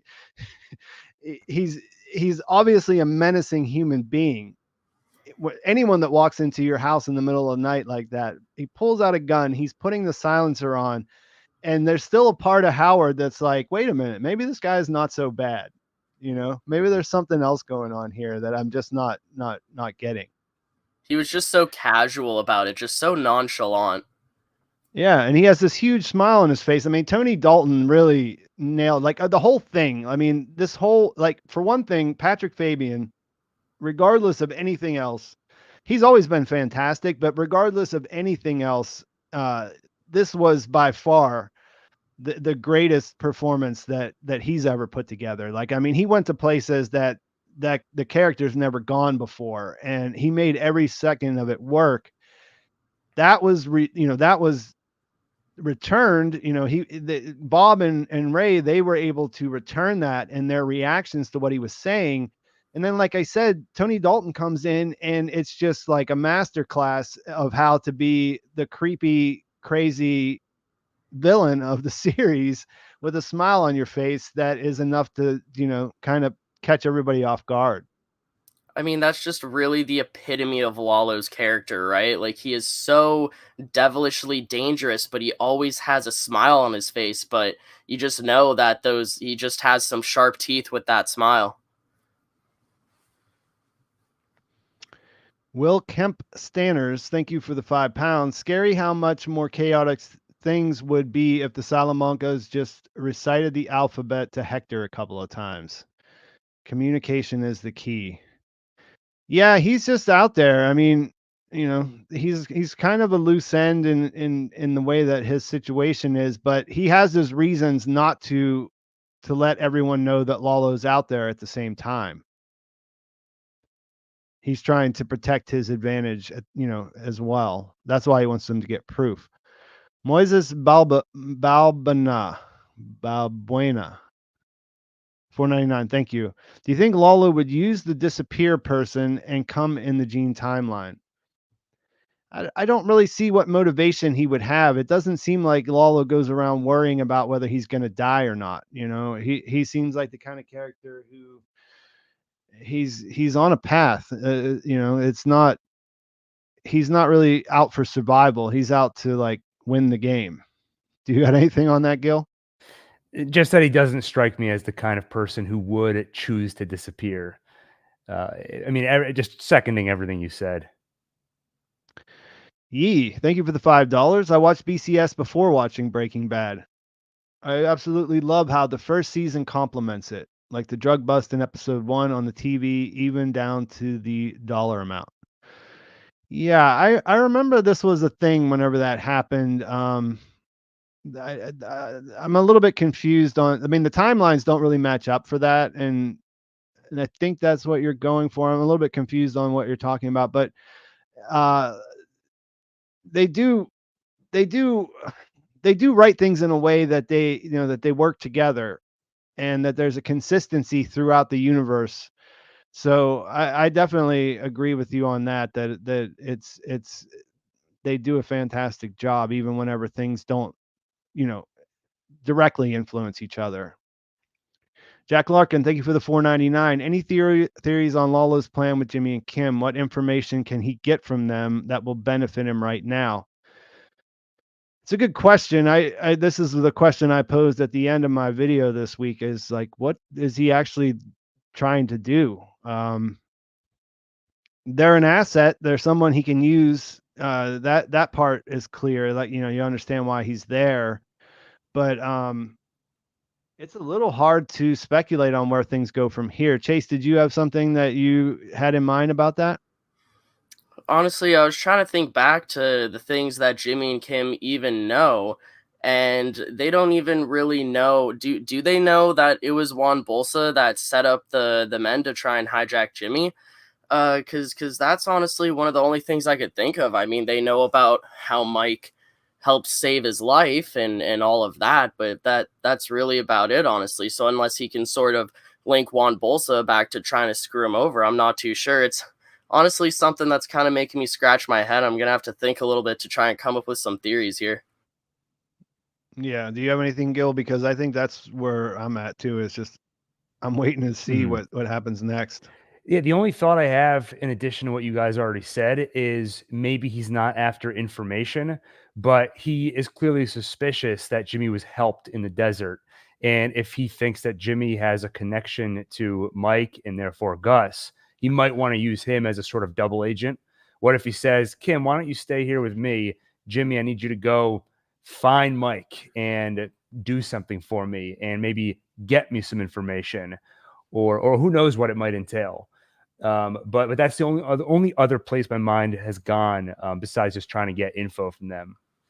I And I just just yeah, go I ahead. I just saw a comment in the chat saying that Mike told Kim that he knows that Lalo is alive. So the only thing I could think of is that, they could tell Lalo that Mike and Gus knows that he's alive, but he already kind of knows that because he knows that they were waiting for him at the laundromat.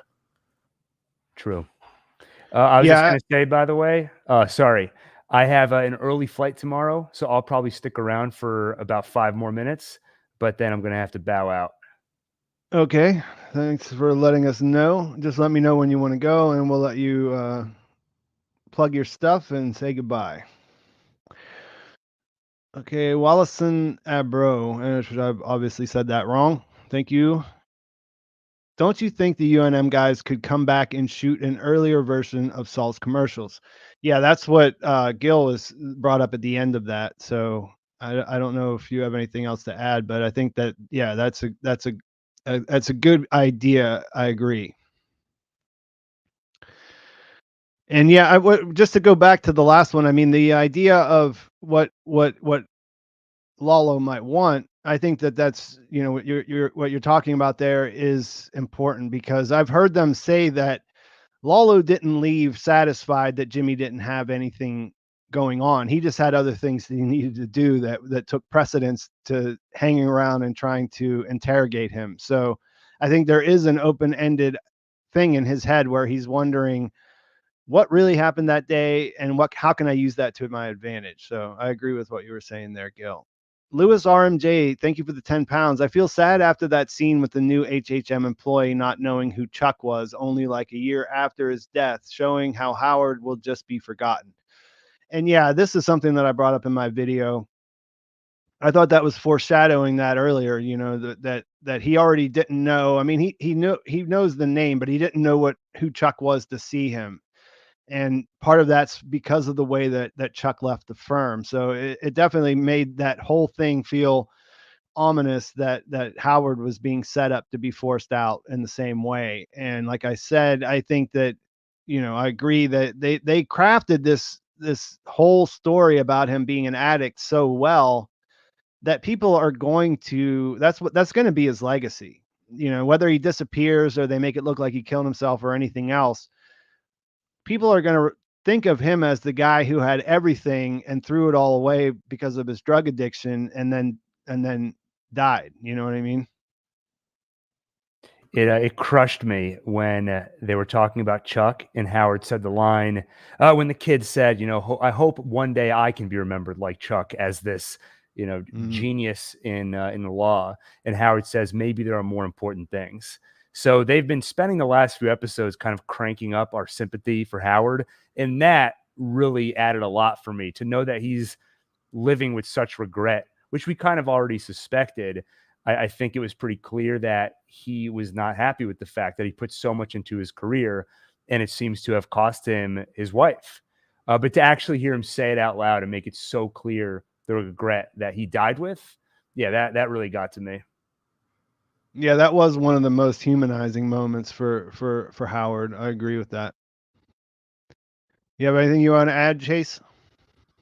I'm just trying to think of how much of a turnover they have over at HHM, and exactly how new that guy is. That he doesn't know the original three founders of the firm that he's working at.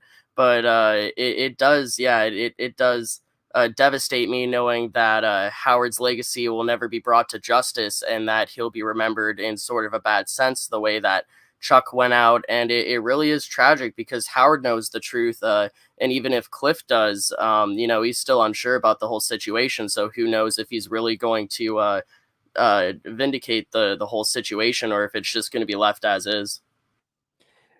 I think you just triggered a thought for me, Chase, and this will be my last thoughts before I sign off and finish packing.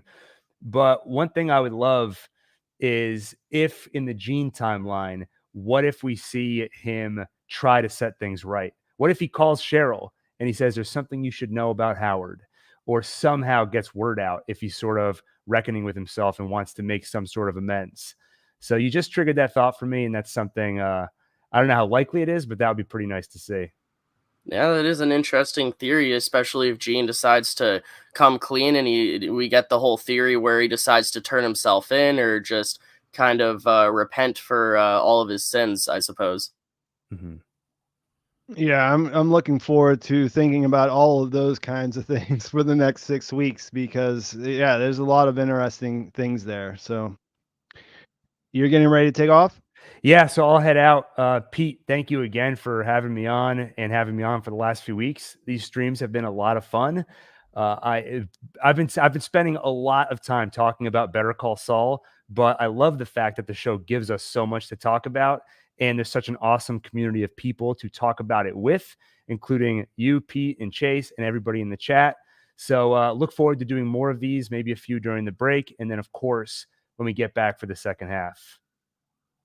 Yeah, we'll be in touch about what to do in that downtime. I'm really not sure. I'm going to be shifting to coverage of For All Mankind, but that's not going to take up the same amount of time as this does. And I definitely want to, you know, I'll be thinking about this as much as anything else. So we'll look into keeping that going, or what that looks like, or whatever. And I just want to thank you. Yeah, this has been a great 6 weeks. I guess we did it. There were 7 episodes. We did it in 6 weeks, and it's been a lot of fun.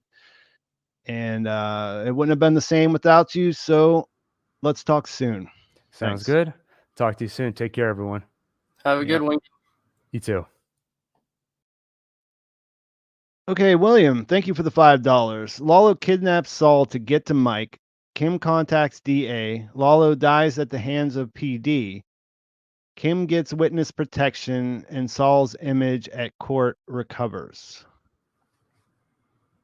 Would we say that his image was recovered? I mean, I don't know. A lot of what I think about now has been colored by that American Greed segment that they did, and the way that it just was such a compelling version of the story. You know what I mean? Yeah, it's been a huge debate on whether that American Greed moment or special is canon. Personally, I think that it is, but just the one thing that irks me is in regards to Lalo having that conversation with Jimmy in the when he was in jail. Like that conversation was apparently recorded. So unless Lalo is somehow a rat or something like that, I'm not quite sure how that could exactly make sense. But I do hope that we get. Maybe a second part to the American Greed, maybe during the break or after season 6, because the way that video ended, it kind of seemed like they were just going to commercial break and that they were going to come back for another segment. It didn't really feel like a true ending. And as far as Kim getting witness protection, I'm not sure if it's going to be legitimate witness protection, if we're talking about Ed the vacuum cleaner. It is a huge question for me if we're actually going to see someone disappear via Ed in the Better Call Saul timeline, because I do think it's great that they showed the origins of Jimmy getting Ed's card. I think it ties well to the 405 flash forward of Jimmy calling Ed and wanting to disappear, and of course relating back to the Gene timelines and actually getting to see Ed in that timeline. And so I do think on one hand that they just kind of put that in so that Better Call Saul has a standalone explanation of who Ed is and how Jimmy got that contact. So I do wonder if that's going to be it for that, or if we are going to see Kim or someone else actually disappear. Yeah, I've been thinking about that a lot the last couple of weeks too, because as we're seeing Kim being more, as we're getting to learn more about her character and realizing that it's a bit darker than we maybe had anticipated, it's like, would she still go to jail? Like, the idea of her going to prison was always like that she would take responsibility for whatever thing happened, like because she's that kind of person. It turns out she's not really that kind of person, maybe, you know? So I think that the biggest thing that people had a problem with as far as her using the disappearer was that it's been used so many times before. It's actually never been used in Better Call Saul, though. So like you said, there's a reason for someone to use him in this series that would set it up for later. And yeah, I don't know. One thing that jumps out to me here is Lalo kidnapping Saul to get to Mike. And when I watched the episode originally, I thought about the fact that he says Michael whenever he sees him, and I was thinking of him being like worried because all these people were responding. But I think that does, the more I think about that as time passes, his keying in on Mike and trying to find a connection, it does bring him in contact. That's the one person that Saul has in common is Mike, and he's the one that's in common between those two people, Mike and Lalo. Yeah, and that's the whole thing about Kim going to jail. I mean, I always thought that if she did go to jail, if she did get disbarred, it wouldn't be by choice. But now I am wondering if she does take the fall for Howard's death, if they somehow do get caught and they can't cover it up. Yeah. Lucas Stewart 999 says, does anyone really care if the Lalo Ignacio line from Breaking Bad perfectly lines up with BCS? People are too hung up on it, in my opinion. Too many other things to worry about wrapping up. I mean, I kind of understand the sentiment. People do talk about this a lot. I guess where I get frustrated is when people say that Lalo has to be alive because Jimmy thinks he's alive, when there's obviously counter evidence to that makes more sense. Like it's totally believable that Jimmy just doesn't know that Lalo's dead. But I mean, the thing about it is, I think what's impressive about this is that they built this whole storyline off of this throwaway line. And I think for that reason, they will make it all make sense, but I don't think it has to be in some kind of dramatic fashion. I just think that, there's a couple of, it's already almost there. So there's just a couple of things that have to that they have to mention to make it all make sense whenever he shows up in the desert. Yeah, I think there are only a few more moments that we need in order for this to make sense. I mean, it is possible that we are overthinking it. I do think that maybe the answer is a little bit more simple than we think. I don't think it's necessarily going to be answered on this grandiose scale, but I do think that they are going to make it line up with what Saul said in the desert, because that was the creation of the characters, and I do think that they have to make that make sense, just like how they answered how Jimmy gets the disappears card without Mike knowing. There are certain moments in this story that they know they have to clear up, and I think that is one of them. Yeah, and BioLove, thank you for the $10, and sorry if we misunderstood what you were saying. He clarifies that he has seen Breaking Bad. He promises that he's not an idiot and laughs. I was thinking there was a very small chance Lalo doesn't die and goes into hiding for the next few years, then fills in after the events of Breaking Bad. Now your question makes sense, and sorry that I didn't put all that together before. I don't know. I mean, it's technically possible, as you point out. I just think that for me, I don't expect him to survive. I expect him to take Gus on and lose. That just seems like an inevitability in a lot of ways. But there are, like now that we're getting there, now that everybody is dying, it at once feels like him might has more of a chance to die, and that Lalo has less, for just because you don't really know. They're not really holding our hand and taking us to the place. They're making us wonder how it might turn out. And I did notice that after Howard died, I'm thinking, okay, well, I didn't really think Kim would die before, but now maybe she might. And then I was sure that Lalo was going to die, and now maybe he won't, So there's a lot of Yeah. fun stuff going on there. There's a lot of stuff going on there. There is a void. There is, I mean, somebody stepped in for Eladio. It's just someone that Gus is not. I mean, I guess there would be warring factions or whatever. That the void would be filled. It's just Gus got out of it by taking out all those people on that day. Do you have anything that you want to add to this, Chase? Honestly, I was just about to say what you just ended off that thought with.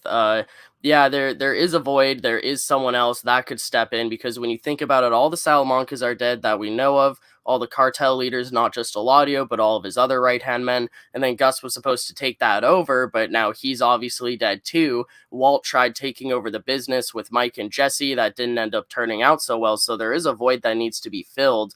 I don't think it will necessarily be Lalo. I mean, if he did survive, then potentially, but I am kind of still in the boat that we're going to see Lalo die in the next few episodes.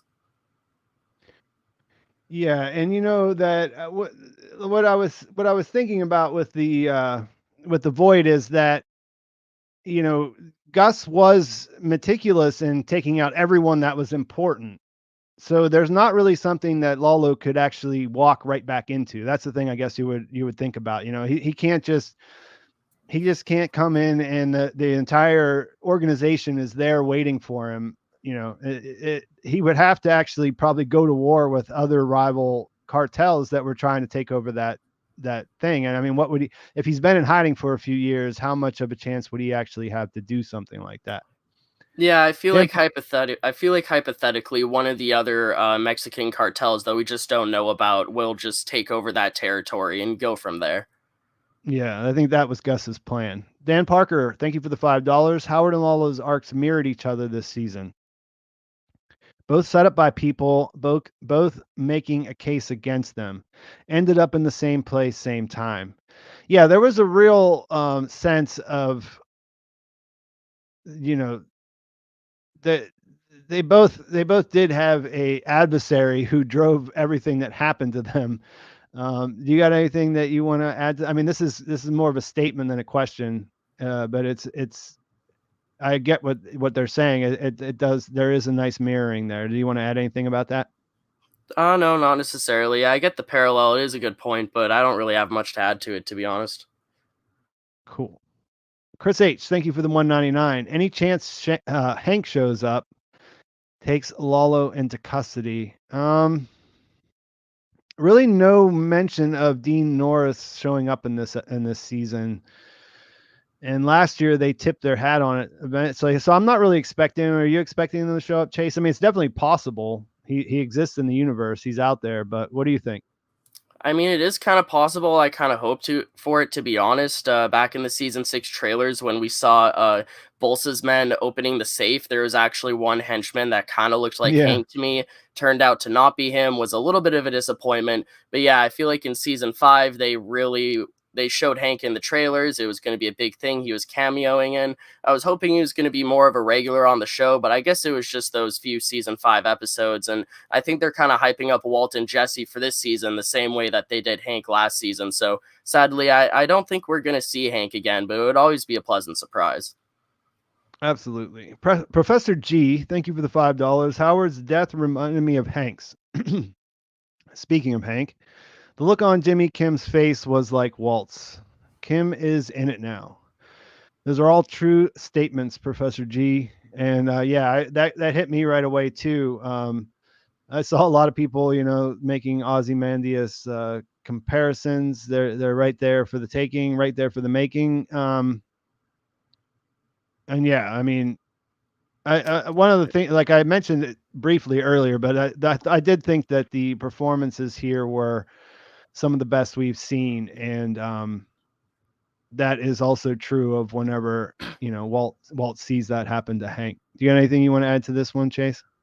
Oh yeah, there's definitely a lot of parallels you can make between Hank's death and Howard's death. One specifically that I saw in the comments of my video is that Hank tells Walt that he's, the smartest person that he's ever known, but he can't see the obvious. And then Howard kind of compliments Kim in the same way during his final moments. And just, in regards to just how shocked Jimmy and Kim are, I really think that was just amazing acting, from how terrified Jimmy is when Lalo first appears to their blood-curdling shriek when, the deed is done. There's definitely a lot of parallels you can put between those two deaths, except for the fact that Howard is completely innocent. He wasn't in the game at all. I mean, I guess Hank was kind of adjacent to the game, but he kind of accepted the terms of service, so to speak, in regards to knowing what he was getting himself into. But it was just a complete surprise for Howard.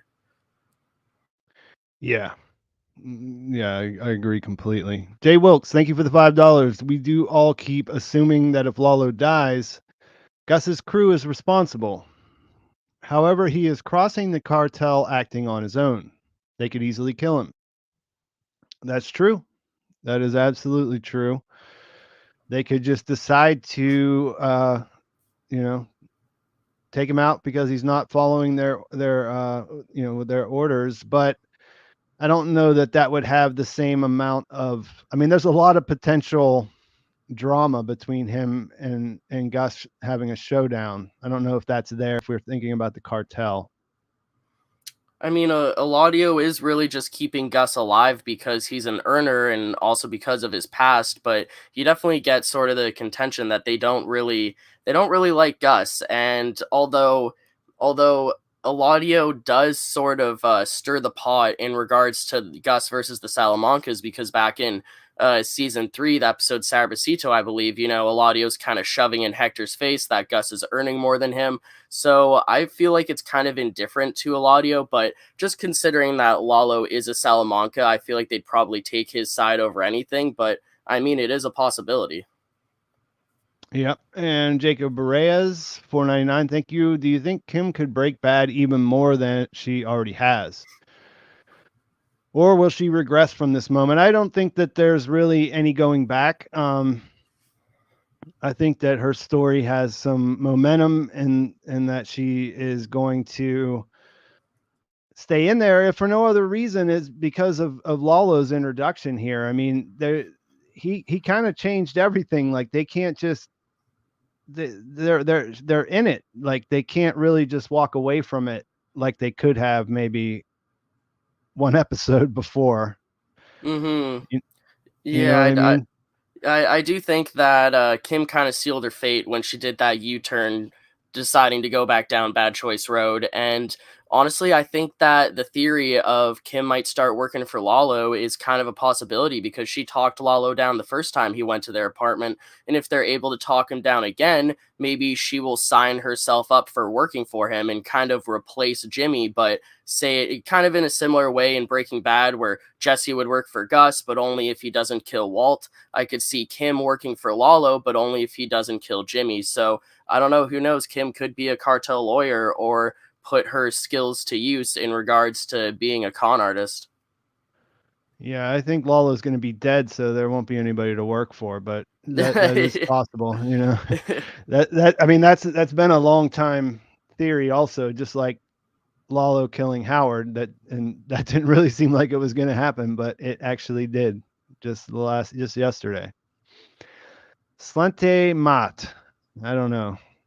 2 words in a row. I still don't know how to pronounce. Thank you for the Canadian $6.99, and I don't mean to make fun of your screen name here, especially if it's your real name. I look at those 2 words and I'm really having a hard time figuring out how to pronounce them.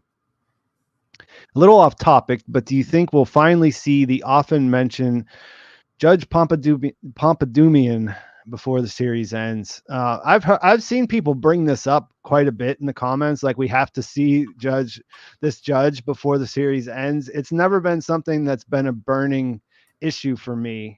How about you, Chase? Could you refresh my memory on who this guy even is, honestly? Jimmy mentions that they like his clothing. You know what I mean? I think it's a she, and he brings it up to Kim. You know, whenever he wears something kind of ridiculous, he says, "Oh, I'm going in front of Judge Pompadoumian, and they like my style or whatever." That's the sentiment. You know what I mean? Okay, yeah, no, I ain't got a take on that. Sorry. Yeah, it's sort of a throwaway thing, but it's been mentioned enough times that I understand where you're coming from with this question. I think it would be funny. I don't know if we're going back to the courtroom and based on the current trajectory of things, but we'll see. Sir Torchington, thank you again for the 199. Random thought, candle flicker equals ghost. Yeah, and that's what I was saying, that it totally is like Jimmy seeing a ghost, and I like the way that they use that flicker, just to make it clear if I haven't said that recently. Mod Mary, thank you for the 499. Kim is by far the most complex character in the show. I hope to get a big wow moment for her arc. Will she tell Jimmy that she knew about Lalo? Yeah, I think that she'll have to. But it's interesting to think about if she doesn't, you know, if she keeps going with that, because it's going to start to burn up her currency with us. If she starts to, even in the face of the truth being out there, choose to lie to Jimmy at this point in the story. Would you agree with that, Chase?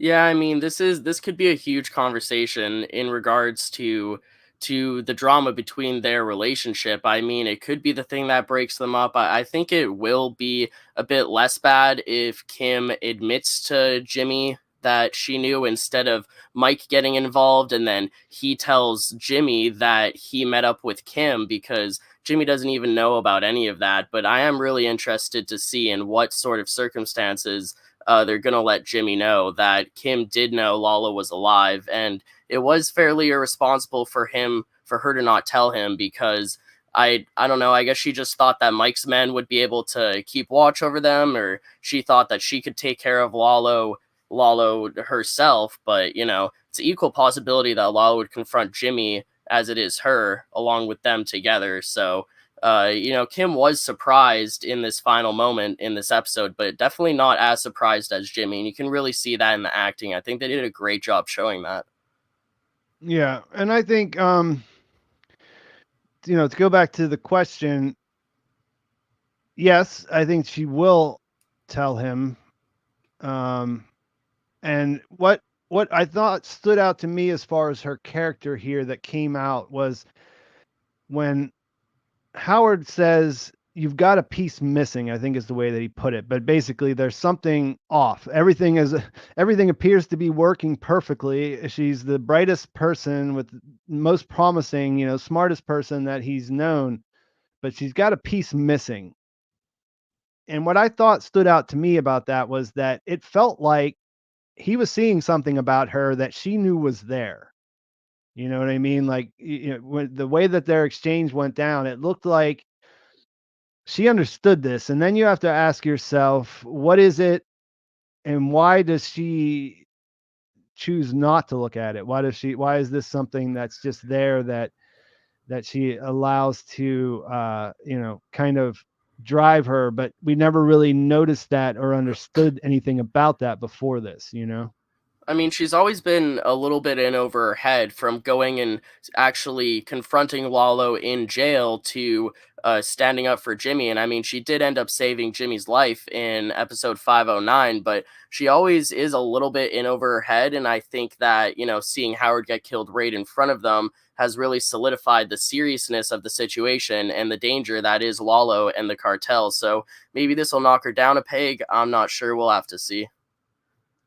Yeah, for me, it was more of a situation about control. They actually planned this out that it worked flawlessly, even though it pissed Howard off. He acknowledged the fact that he would actually bounce back, that he would be okay. He was humiliated, but he would eventually return to where he was, because that's his position. You know what I mean? He has that kind of a situation. He was in no way ruined.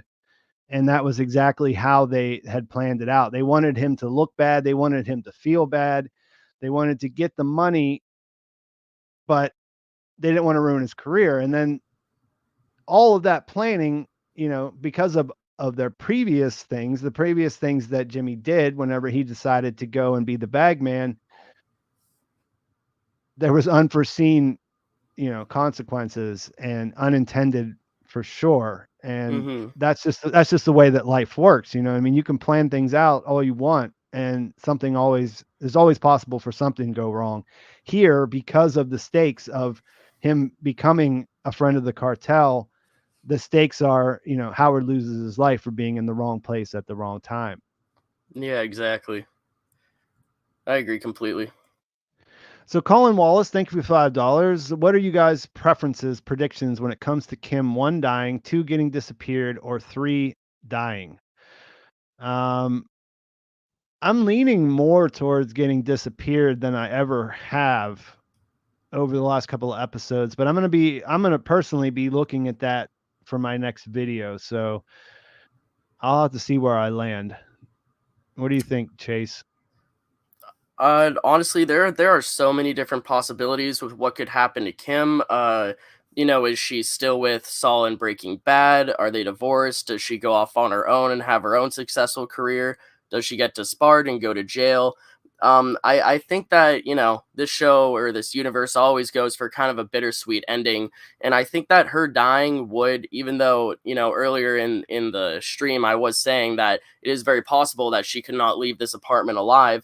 I do still stand by the fact that I think Saul is too cheery in Breaking Bad for her to actually be dead, or else he would just be mopey and depressed all the time, and he's always joking about women, commenting about Francesca. So I don't think that she's still in his life, and something that could be even worse than her dying is her getting disbarred and going to jail, because what if she gets the Sandpiper money but she's in jail, so she can't enjoy it? Yeah, and I think that we've obviously touched on this in the past, and it's one of those things that it just changes. It's really hard to actually land on one, because they did a really good job of setting things up to where it could go either way. Yeah, there's so many different possibilities. We just gotta see which one they choose. Yeah, Angelo 199, thank you. Gus tells Hector the Salamanca name dies with him. He definitely does that. That's Yep. the counter argument to everyone who says that Jimmy believes Lalo is still alive. Yeah, Garden of Whedon. Go ahead. I was just gonna say, yeah, that's a very important moment. It's always in the back of my head. Yeah, and you have to imagine that Gus knows more than, I mean, you should think that Gus knows more than Jimmy does. So Yeah. that's why all of this, that's why Lalo surviving seems so impossible. The only thing that, like I said, it's starting to feel like, okay, well, maybe they're going to take that as a challenge and try to make that make sense. because if anybody could write that, this team of writers could, you know? Yeah, it's just after so many episodes of Gus being paranoid about Lalo being alive, is he really just gonna let that go without knowing for sure that he's dead? I definitely don't think so. Garden of Whedon, thank you for the $4.99. I think the way that Lalo is written makes him seem like an anime villain. This is why it's hard to believe Gus gets the better of him. Well, I mean, it's the same thing with Gus in Breaking Bad. He was such a, he's such a menacing character that you couldn't imagine that Walt would get the best of him either. You know what I mean? Yeah, I mean, with how smart Lalo is, he definitely is a formidable foe for Gus, and I love how they match them against each other in the show because it really does give Gus something to do. But I still always go back to the saying that Gus is playing chess and Lalo's playing checkers. So, and we obviously know Breaking Bad, so we'll just have to wait and see. Yeah. Do you have anything on the anime villain aspect of it? Because I'm not a big anime watcher.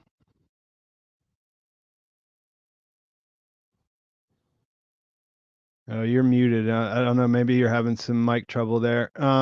Riley, cool. Thank you for the $5. Another timeline question. When in time is the Ostentation Mansion post Breaking Bad pre Gene? Yes. Post Breaking Bad. Obviously, Walter has been taken off the board, and they are, they're doing an investigation of some sort whenever they do that, and it would be parallel with Gene as far as he's already been disappeared, but not yet. We haven't gotten to the scenes of Gene that we saw yet, if that makes sense. Those are a bit in the future, I believe. Bob Condon, thank you for the $7.30. I know this goes back in the season, but I don't know if you've covered it. How does Gus explain capturing Nacho? Why no suspicion? They never did actually make this clear. I can't think of anything that explains it other than everyone was looking for him. Are you back, Chase?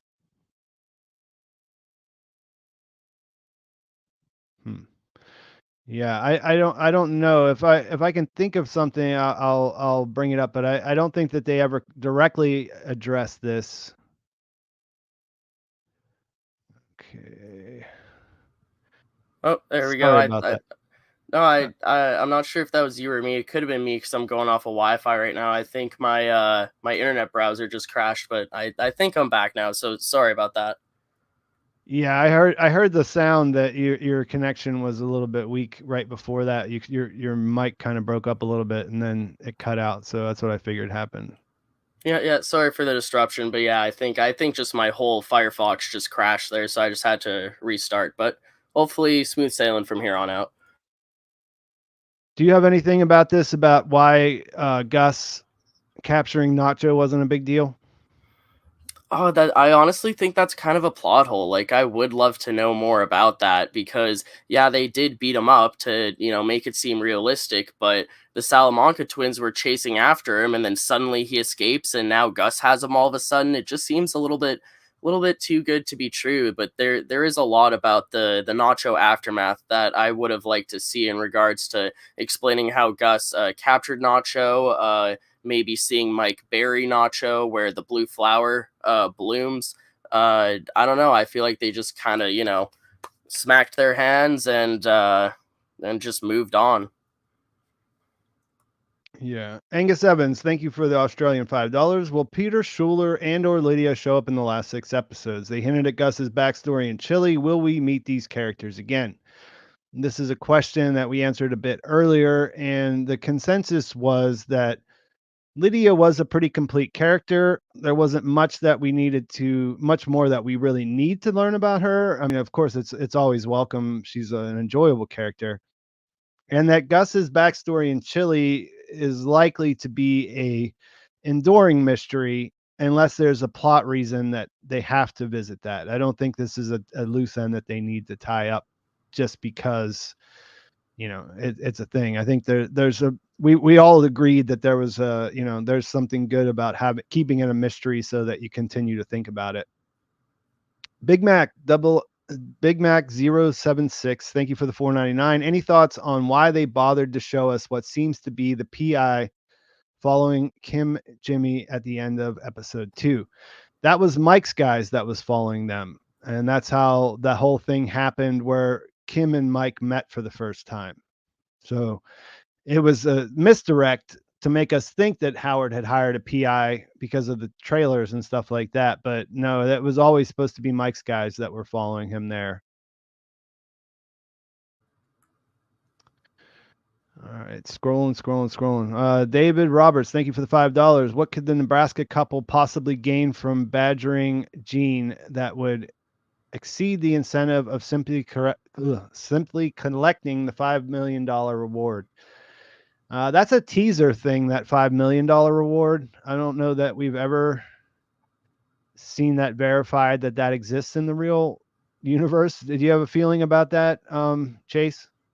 I mean, I always thought that was canon just because we saw Gene walk past and pull off the poster, but there's a chance that it's not, because a lot of the posters surrounding it are from local Albuquerque parks or businesses. So is that sort of implying that Gene's back in Albuquerque? Is this actually in his mall where his Cinnabon is? It's entirely possible that teaser could just not be canon at all, but I always kind of took it with a grain of salt. But I don't know, I am kind of leaning towards it being canon. And in regards to him being wanted, I mean, we did see that Jesse Pinkman was kind of, a most wanted criminal in El Camino. So I think that Saul could be kind of the same in that regard. Yeah, and I don't know. I do. I mean, that definitely the bulletin board's in Albuquerque. So if that's real, if that if that is like a thing that's still going on, that there's this reward that's out there, it is hard to square why Jeff is not trying to collect it, or what's his angle. You know what I mean? He could collect it otherwise.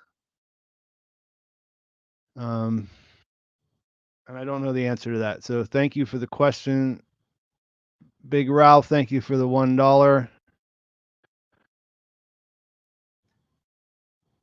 That one we already answered. Nafe, thank you for the $4.99.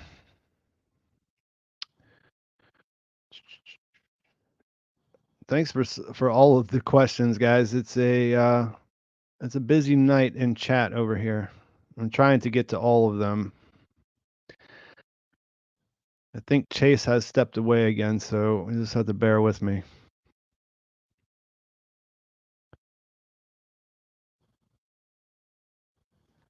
Thank you for the 149. Half court. Thank you for the $10, Cal Calhoun. Here we go. Richie MC, $5. Any chance the writers will make Kim pregnant, or would that be lazy writing? Lyle lives on forever. What are your thoughts on a pregnancy? I never once considered that, but that would be crazy if they had a con baby. Yeah, it's not something it's weirdly, it's not something that I ever thought about either. I mean, they haven't really made it a point of interest, but the only times we do ever see them get it together is when they get excited from a con, such as Howard said, they get off to it. So I don't know, that kid would definitely lead an interesting life. I don't think Saul ever mentioned having a kid or anything like that in Breaking Bad. So I feel like he might have, if that were the case. Yeah, that's absolutely true. Sorry, I was just looking through here. There's a little bit of we probably could use a moderator here, but I don't know what to do about that in the moment here.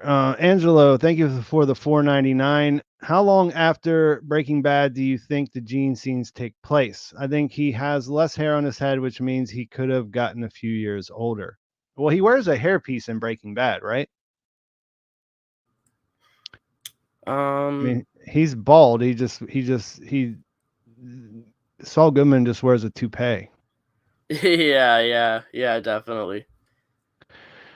But he does look older. I believe my thinking is because of the license plates and stuff. It's a couple years after, it's long after the events of the finale of Breaking Bad. Some people like to think that there might be some overlap, that Walt might be able to stop by in Omaha on his way back to Albuquerque, but I don't believe that's the case. I think it's a couple of years, right? Oh, That's geez, the general consensus. honestly don't remember. I know in the season 4 or 5 Gene scene, whenever Gene does go out of town and he kind of skips the country and goes over to the next town, or sorry, state, my bad. I know we saw on the license plate what year it is. I just can't remember off of the top of my head, to be honest, but I'm pretty sure it's there somewhere. Yeah, I mean, he he leaves in 2010, and my my thought was that it was like 2012, but I'd have to go back and look, and I can't do that right at this moment. Okay. Half court. I think the NBA payoff.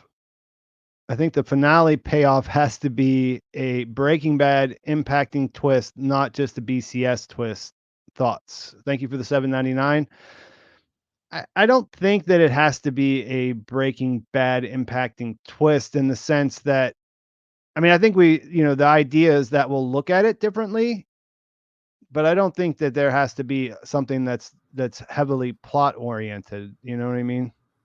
I mean, it could be just like small little things, such as Lalo's body being in the south wall. So every time you look at the super lab in Breaking Bad, you're thinking of, oh, Lalo was actually there the whole time. Oh, the fly is Lalo, or just some silly thing like that. But I don't really think they're going to do some sort of huge retcon that will completely change the outlook of Breaking Bad, because they have talked about previously how difficult it is to make a prequel working in the confines of the universe that they've already created. So they definitely are really careful with how they go about things like that, and they might add complementary, sort of tidbits, but I don't think it's gonna just revolutionize Breaking Bad as we know it. Yeah, that's the way I think about it too. And I'm not even sure that there's going to be a twist.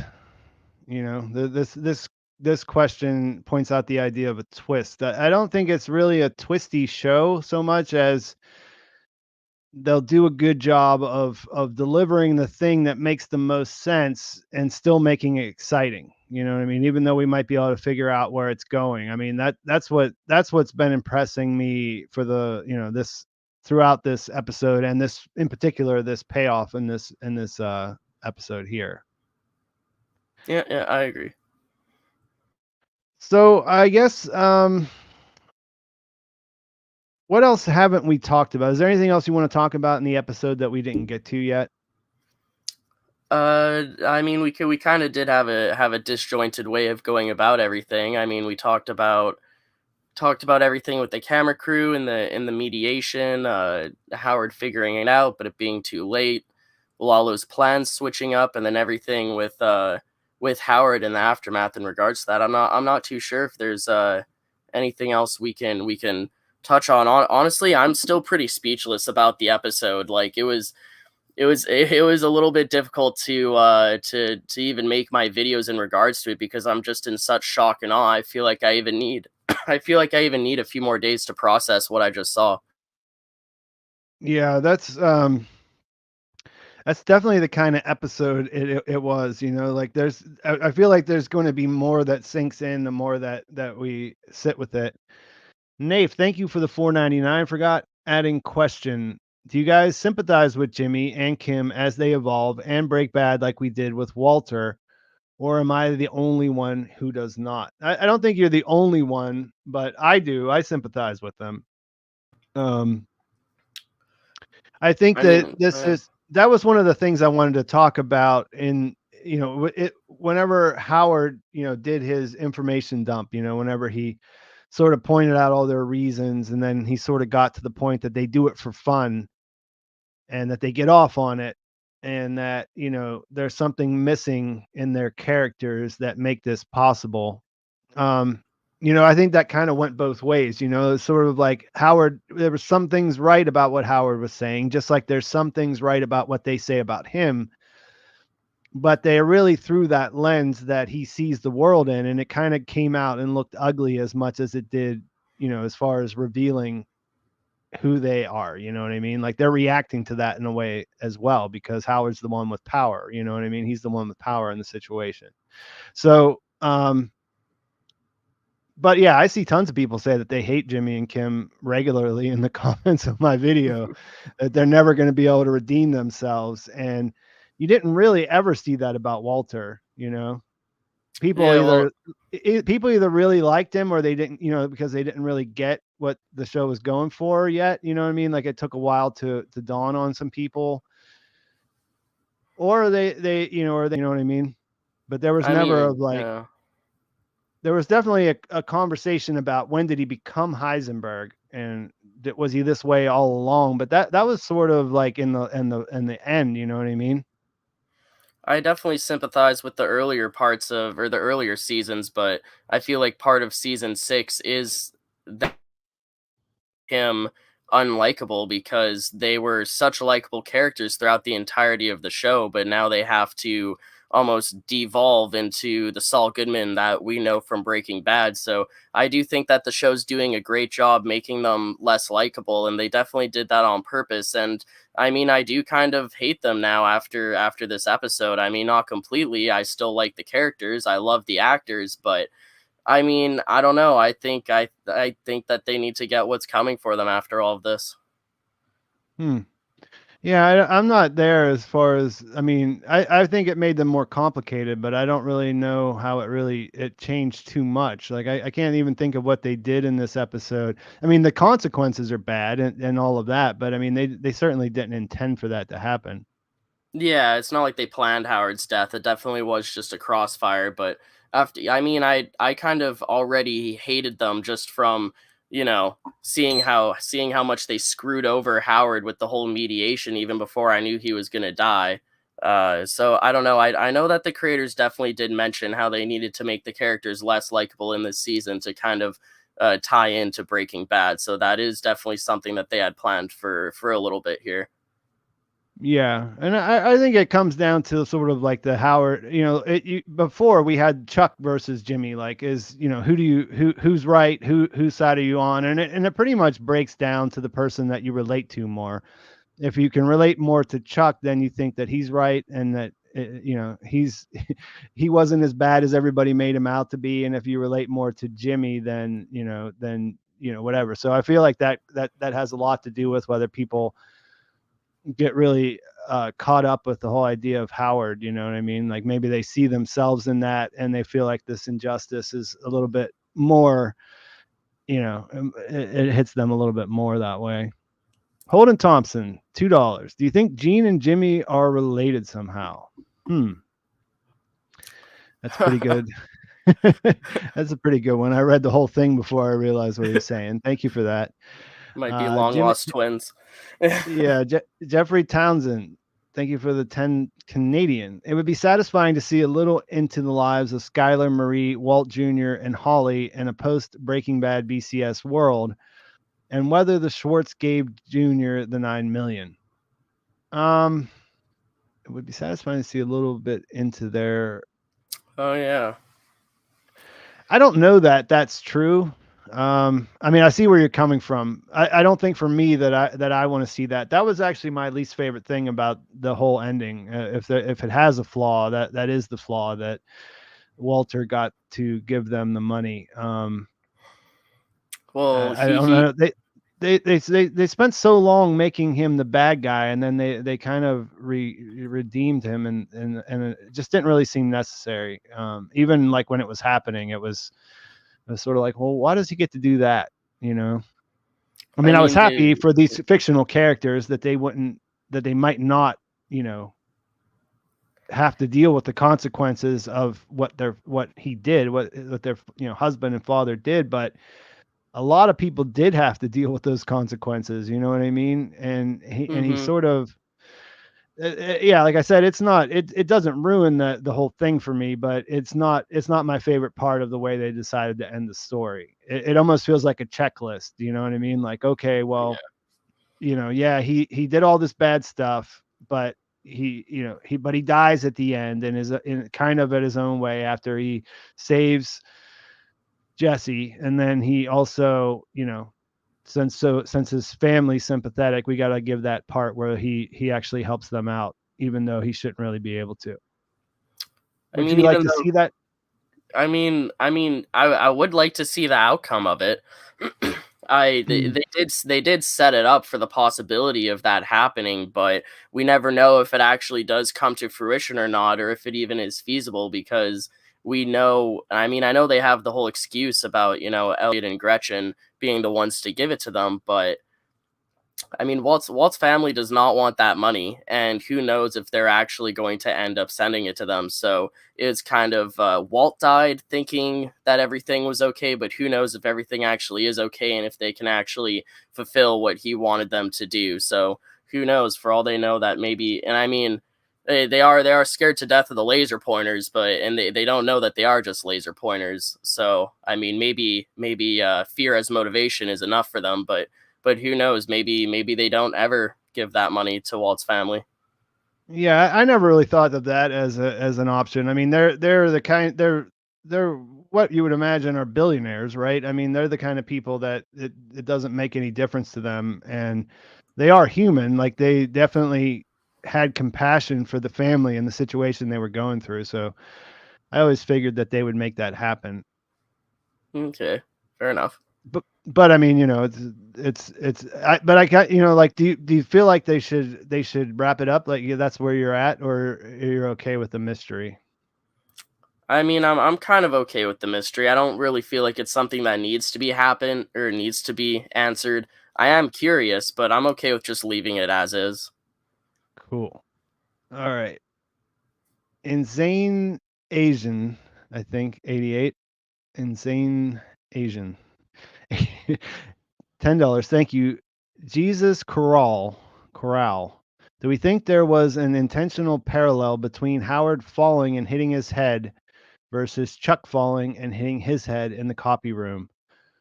I didn't think it was an intentional, like, like that it made a difference in how things went down, but you could definitely draw that. You can make that comparison, though, definitely. Did you see that? Is that what the first thing you thought about, Chase, whenever you saw him hit his head, was that Chuck shot?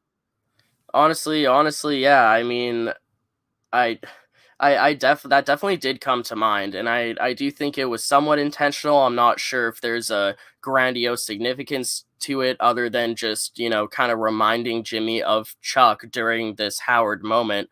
But I just how hard he bashed his head off of the coffee table when he was going down. I definitely do think that was intentional, at least to some extent.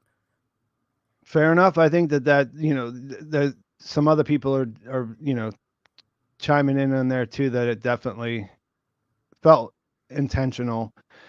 You know what? It's interesting when you think about it, because the brutality of the way he went down there is what caused Jimmy to do the right thing, you know?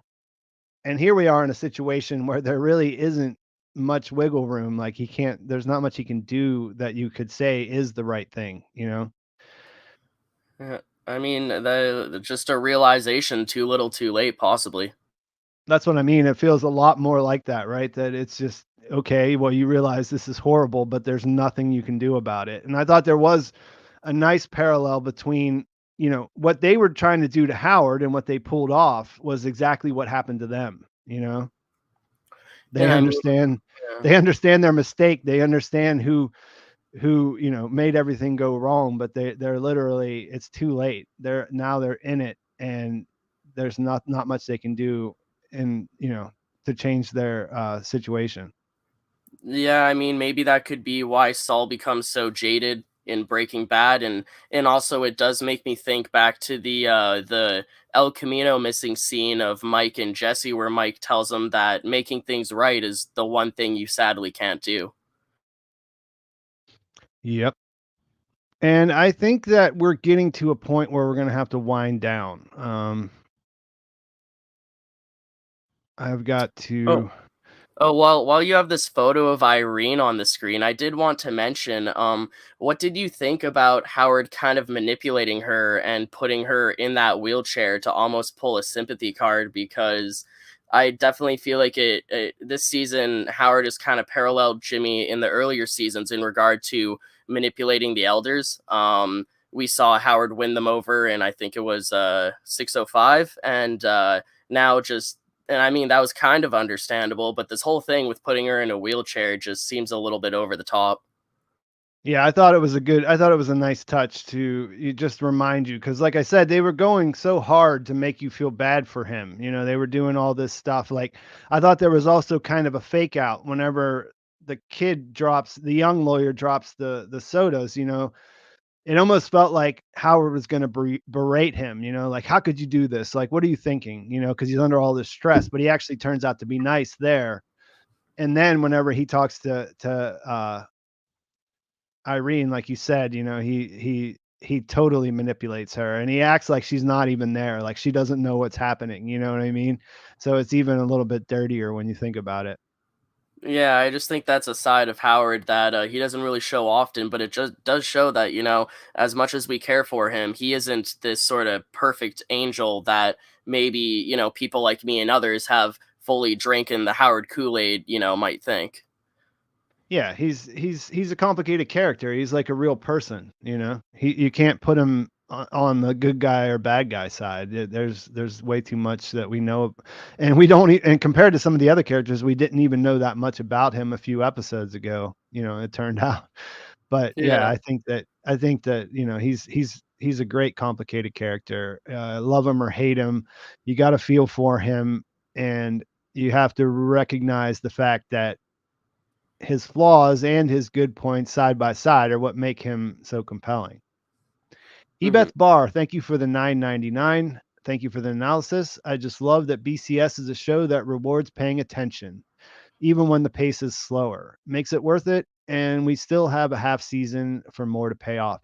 And I agree. And I was really kind of frustrated whenever I was doing the recap and talking about, you know, everything that happened, because there were so many great little details, and I just couldn't actually get into all of them and still kind of get to the end of what was, really going on. You know what I mean? Like I said Yeah. earlier in this stream, it was like one thing after the other. It's just like you were getting hit by a payoff or a reference or a character moment, thinking, oh, this might be the last time we see them, like Irene. We might not see her again. We might not see HHM again. The Hmm. Howard dying, that might be the last time that they ever have to go back to that location that we've been going to for 6 seasons. So yeah, I love Yeah, it too. I mean, they're doing a really masterful job of making sure they hit all those things. I mean, Howard's brains were splashed on the picture that they had the post-it notes on, oh my. and that we know shows up in Saul's house in the beginning. You know?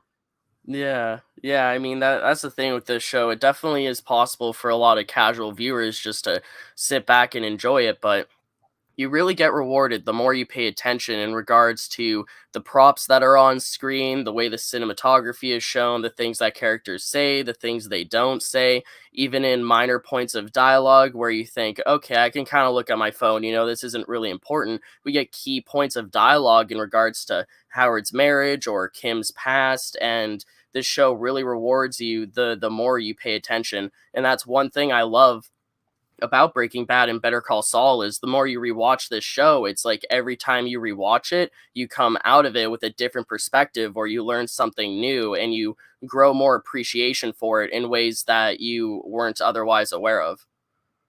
Yeah. And one thing, I think we'll say 10 more minutes. How does that sound to you? Yeah, sure, man. Sounds good. I mean, unless something changes massively here, but Yeah. I think there's a point where it starts to get more difficult to even pay attention, and that's probably the time whenever. Start drifting off. Yeah, because I mean, this is I pulled one of those like I was telling you earlier. I pulled a Lala whenever I finished my other video. I took my nap and I woke up exactly 1 minute before the alarm was going to go off, and I was like, this is totally Lala, a Yeah. total Lala move here Yeah, with and the totally egg relate timer. to that. Yeah, I feel like 1 out of every 10 times you take a power nap, it's actually beneficial. Other times you just wake up even more tired. Yeah, and I mean, it was it was necessary. That was basically my night. You know what I mean? So it was Oh, jeez. definitely Uh, had to after putting yesterday together. I definitely had to get some downtime before we did this. But what you were talking about there, we were talking about the details and stuff. One of the things that is standing out to me at this point is the misdirection, and you know this because you do the trailer breakdowns too. They've been pretty heavy-handed as far as like making them trying to misdirect us with those. And then there's been things in the episodes as well, which is kind of interesting. Like the caffeine thing from last week, they definitely made a point to bring up the idea of caffeine and then show Howard drinking herbal tea so that, mhm. that's in your mind, you know what I mean? And so I think that's kind of fun, you know what I mean, at this point in the game, that they're really engaging with the way that we're watching it, you know what I mean? And it feels Yeah, like they're doing a pretty good job of that. Of they're like, okay, we know what they're gonna think if we show them this or if we do this. So let's play with that a little bit, you know? there's definitely always a lot of misdirect and revolve in regards to the trailers and the way that they set things up, like how I said earlier, where you thought that maybe the PI was going to get Howard into trouble with the cartel, and then oh, he wasn't actually even working for Howard, he was in on it the whole time, but Howard ended up getting it in the long run. So I don't know, just things, and regardless of if it's in the trailer or a misdirect from the show, I feel like they do it in a good way. Like, I don't feel like it's a cheap tactic. Like, I know some other shows that I've broken down trailers for, that I've just seen trailers for in general, they kind of chop the trailers, together to be a little bit cheap. But I don't feel like this show does it. And also, for the most part, I feel like this show does a good job with the trailers of keeping you interested and intrigued on what's going to happen in future episodes. But excuse me, sorry, but without spoiling too much. And honestly, usually what we see in the trailers usually ends up happening in the first few scenes of the episode. So even if you do watch the trailers and you go really in depth with it, you usually get all of the answers within the first few minutes, and then the rest of the episode is just kind of, spoiler free, completely new territory. Yeah, and I mentioned it earlier when we were talking about the timeline thing. It doesn't feel like any of it's really cheap to me. I think it's more playful, like I said, that they're kind of anticipating how we're going to interact with things, and that's a lot of fun. That makes it more rewarding to me. And it's funny because Agent Neptune here, thank you for the $5, mentions When Cadillac. And that's another one of those things. We saw that in the trailer and we thought, oh, he's going to be riding around in the Cadillac the whole time. And Yeah, instead, we saw that being impounded from his house in the future instead. It's a good exactly. question. I don't know when it's going to come up. It feels a little bit disconnected from where we're at because I don't really see how. I mean, there doesn't seem to be a need for him to upgrade at the moment. Things are put kind of on pause because of Lalo, but we'll have to wait and see how they move past that. Yeah, I mean, in regards to the Cadillac, I believe in season 5, near the end, when they went to the cartel safe house, we actually saw what could have been Saul's Cadillac, and some low level grunts or henchmen or whatever. They were cleaning blood off of it, like someone killed themselves in it or someone was shot in it. So there is the popular theory that Saul gets the Cadillac as sort of a reward from the cartel. I'm not sure if that was just an Easter egg or if that's ever going to come to fruition, but definitely been waiting for Saul to get the Cadillac ever since then. So who knows, honestly. Yep. And ADH Whiskey, thank you for the $8. Don Eladio catches wind that Lalo told Hector he was going to kill Gus against his wishes. Eladio orders twins to kill Lalo for disobeying him. Boom. Yeah, well, the whole thing with Lalo wanting to kill Gus is that he needs proof and enough reason to warrant Gus's death. Otherwise, he knows the cartel won't be okay with it. So that's kind of why Lalo's been on this wild goose chase to kind of find some incriminating evidence against Gus so that he can take him out. Because I think he does know that if he just randomly takes out Gus without giving a solid reason why, then the cartel would be mad at him, and not just him, but the entirety of all the Salamancas as well. Yeah, and I mean, you have to keep that in mind that, you know, a lot of times people overlook it, like these people have complete agency, but they all do answer to the cartel.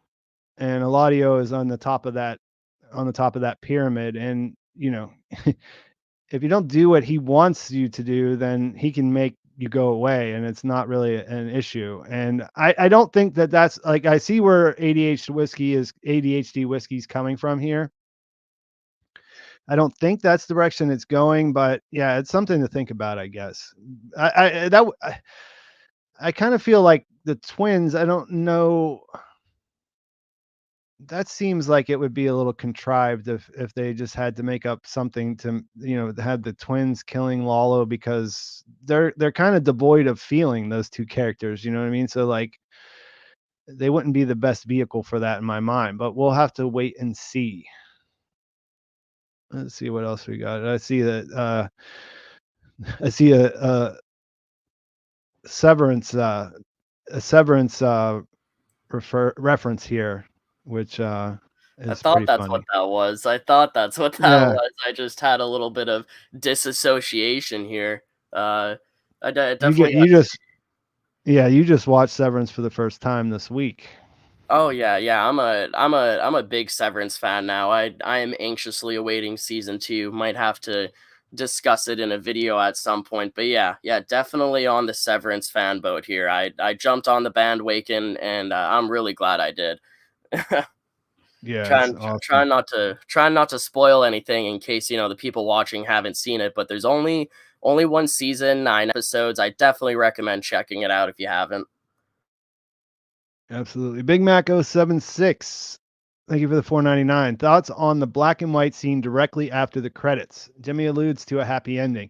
Yeah, we talked about this yesterday in chat, or, you know, in messages. That was my takeaway, was that it's purposeful. It's like, it's vague on purpose so that you don't know if it's in the Gene timeline or if this is something that happens between now and whenever Breaking Bad starts. Have you Yeah. evolved on that at all, or are you in the same boat? I am still unsure of if it is a Gene scene or if it is just a misdirect, and this is after, you know, the aftermath of Howard. Obviously, it shows Kim's apartment, and there's no blood anywhere. There isn't Howard's body, so seems like there's at least a little bit of a time skip. Seeing the black and white, you know, the show has trained us to think that it is a Gene scene. But how far in the future is this? Is this, Gene season 6, or what is the deal with that? And also just the fact that Jimmy's voice sounds so young when he's saying it. I almost wonder if it's a little bit of the trailer trickery that we were just talking about a moment ago, where maybe this could be Jimmy talking during the Better Call Saul timeline, but it could be actually showing a Gene scene. And I'm just really curious, like, does Kim still live in that apartment all the way through Breaking Bad into the Gene scene? Because that seems a little bit unrealistic, but I guess it is possible. But all the furniture is exactly the same too. So yeah, I'm still really flip floppy with that one. Yeah, I think it's a shot of I think it's a shot of the apartment in the current timeline, and then they added black and white to make you think about the future. But then the actual thing that he says after all of that, a happy ending, that seems like it would make a lot more sense in the Gene timeline. Like, there really isn't a happy ending coming after Howard getting shot. You know what I mean? Yeah. Yeah, exactly. What would the happy ending be? Like her getting away or them not getting in trouble? I mean, we know that there's going to be big changes before we get to where Gene's at. So yeah, I think that you're right. It does sound like it doesn't sound like Gene necessarily, but I feel like it's more likely that that's something that he'll say in the Gene timeline. And then we're seeing we're seeing that apartment because that makes us think of the current timeline and it makes it all seem so much more mysterious. Christian Chacon, thank you for the $4.99. Although I predicted Howard dying this season, I was still shocked and saddened by it. Thanks for the content. I'm a big fan of the show. Love for HH. Howard Hamlin. Definitely sad to think that HHM, all three of those guys, don't exist anymore. Yeah, yeah, I do. I always wanted some sort of concrete info about Howard's dad because I don't really think we got much about it. In the therapy session, I think Howard says that he had a dream that he was helping his dad go on an international flight and he was trying to help him with the ticket. But I think really that's, and aside from back in season 2, I think him saying how he wanted to, start his own practice, but his dad wanted him to add another H to the logo. Think those are the only 2 moments we've ever heard about Howard's dad. So it is implied that, he's, dead, but I'm still unsure when and how. I do think that he's dead just because that's probably why Howard has such a connection with Chuck, because he was his dad's partner and also sort of his only father figure that was left. But yeah, I would have liked some more concrete info on Hamlin Sr. Yeah. I mean, I don't think there's any question that he's dead, but, we don't know. I mean, we know that he had an influence on Howard's life. He's the reason that he came into that, that he became the second H on the sign. But it doesn't look like we're going to learn much more about that. So thanks for that, Christian. Yep. Kakuzato, thank you for the £2 or the €2. Awesome content. Love you guys. Thanks for that. It's always good to hear. Yeah, thanks. And we are at the end of the road. So why don't you plug your channel and talk about the what you do over there, and then we'll sign off here. Yep, for sure. So over on my channel, I do a lot of breakdowns on certain topics on certain scenes. I usually like to take a particular scene and go really in depth with it. During the mid-season break, I'm going to go back to doing my tier list where I rank each episode of a season on a tier list and just give almost a general recap for that particular season, heading into the final part of season 6. And then once season 6 is over, still got a lot of Better Call Saul and Breaking Bad content planned. Gonna go back and do a bunch of character retrospectives and all of that. So yeah, definitely come check me out. VividKiwi got a bunch of Breaking Bad universe content planned for the next while, but also looking to branch out to other shows such as Severance. I mean, I'm always looking for a good show to cover, so not only Breaking Bad and Better Call Saul, but that's definitely my main priority right now. All right. Yeah. Thanks for coming out. We'll be having you again. We're going to be talking about doing some of these streams during the break, and we'll see how that goes. There was one question here before we go. How did the pictures of the judge, how did they get switched? I thought that the PI probably did that when he was in there, since he's a con man in the first place. What did you think, Chase? Yeah, I think that the PI just switched the photos while Howard was getting ready for the meeting, essentially.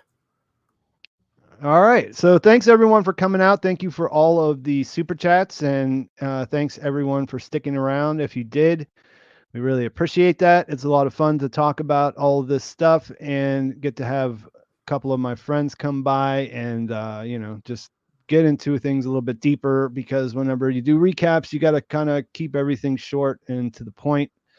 Mm-hmm. And this stuff is so rich that it's really fun to have a deeper conversation about it. So thanks to everyone, guests and viewers alike.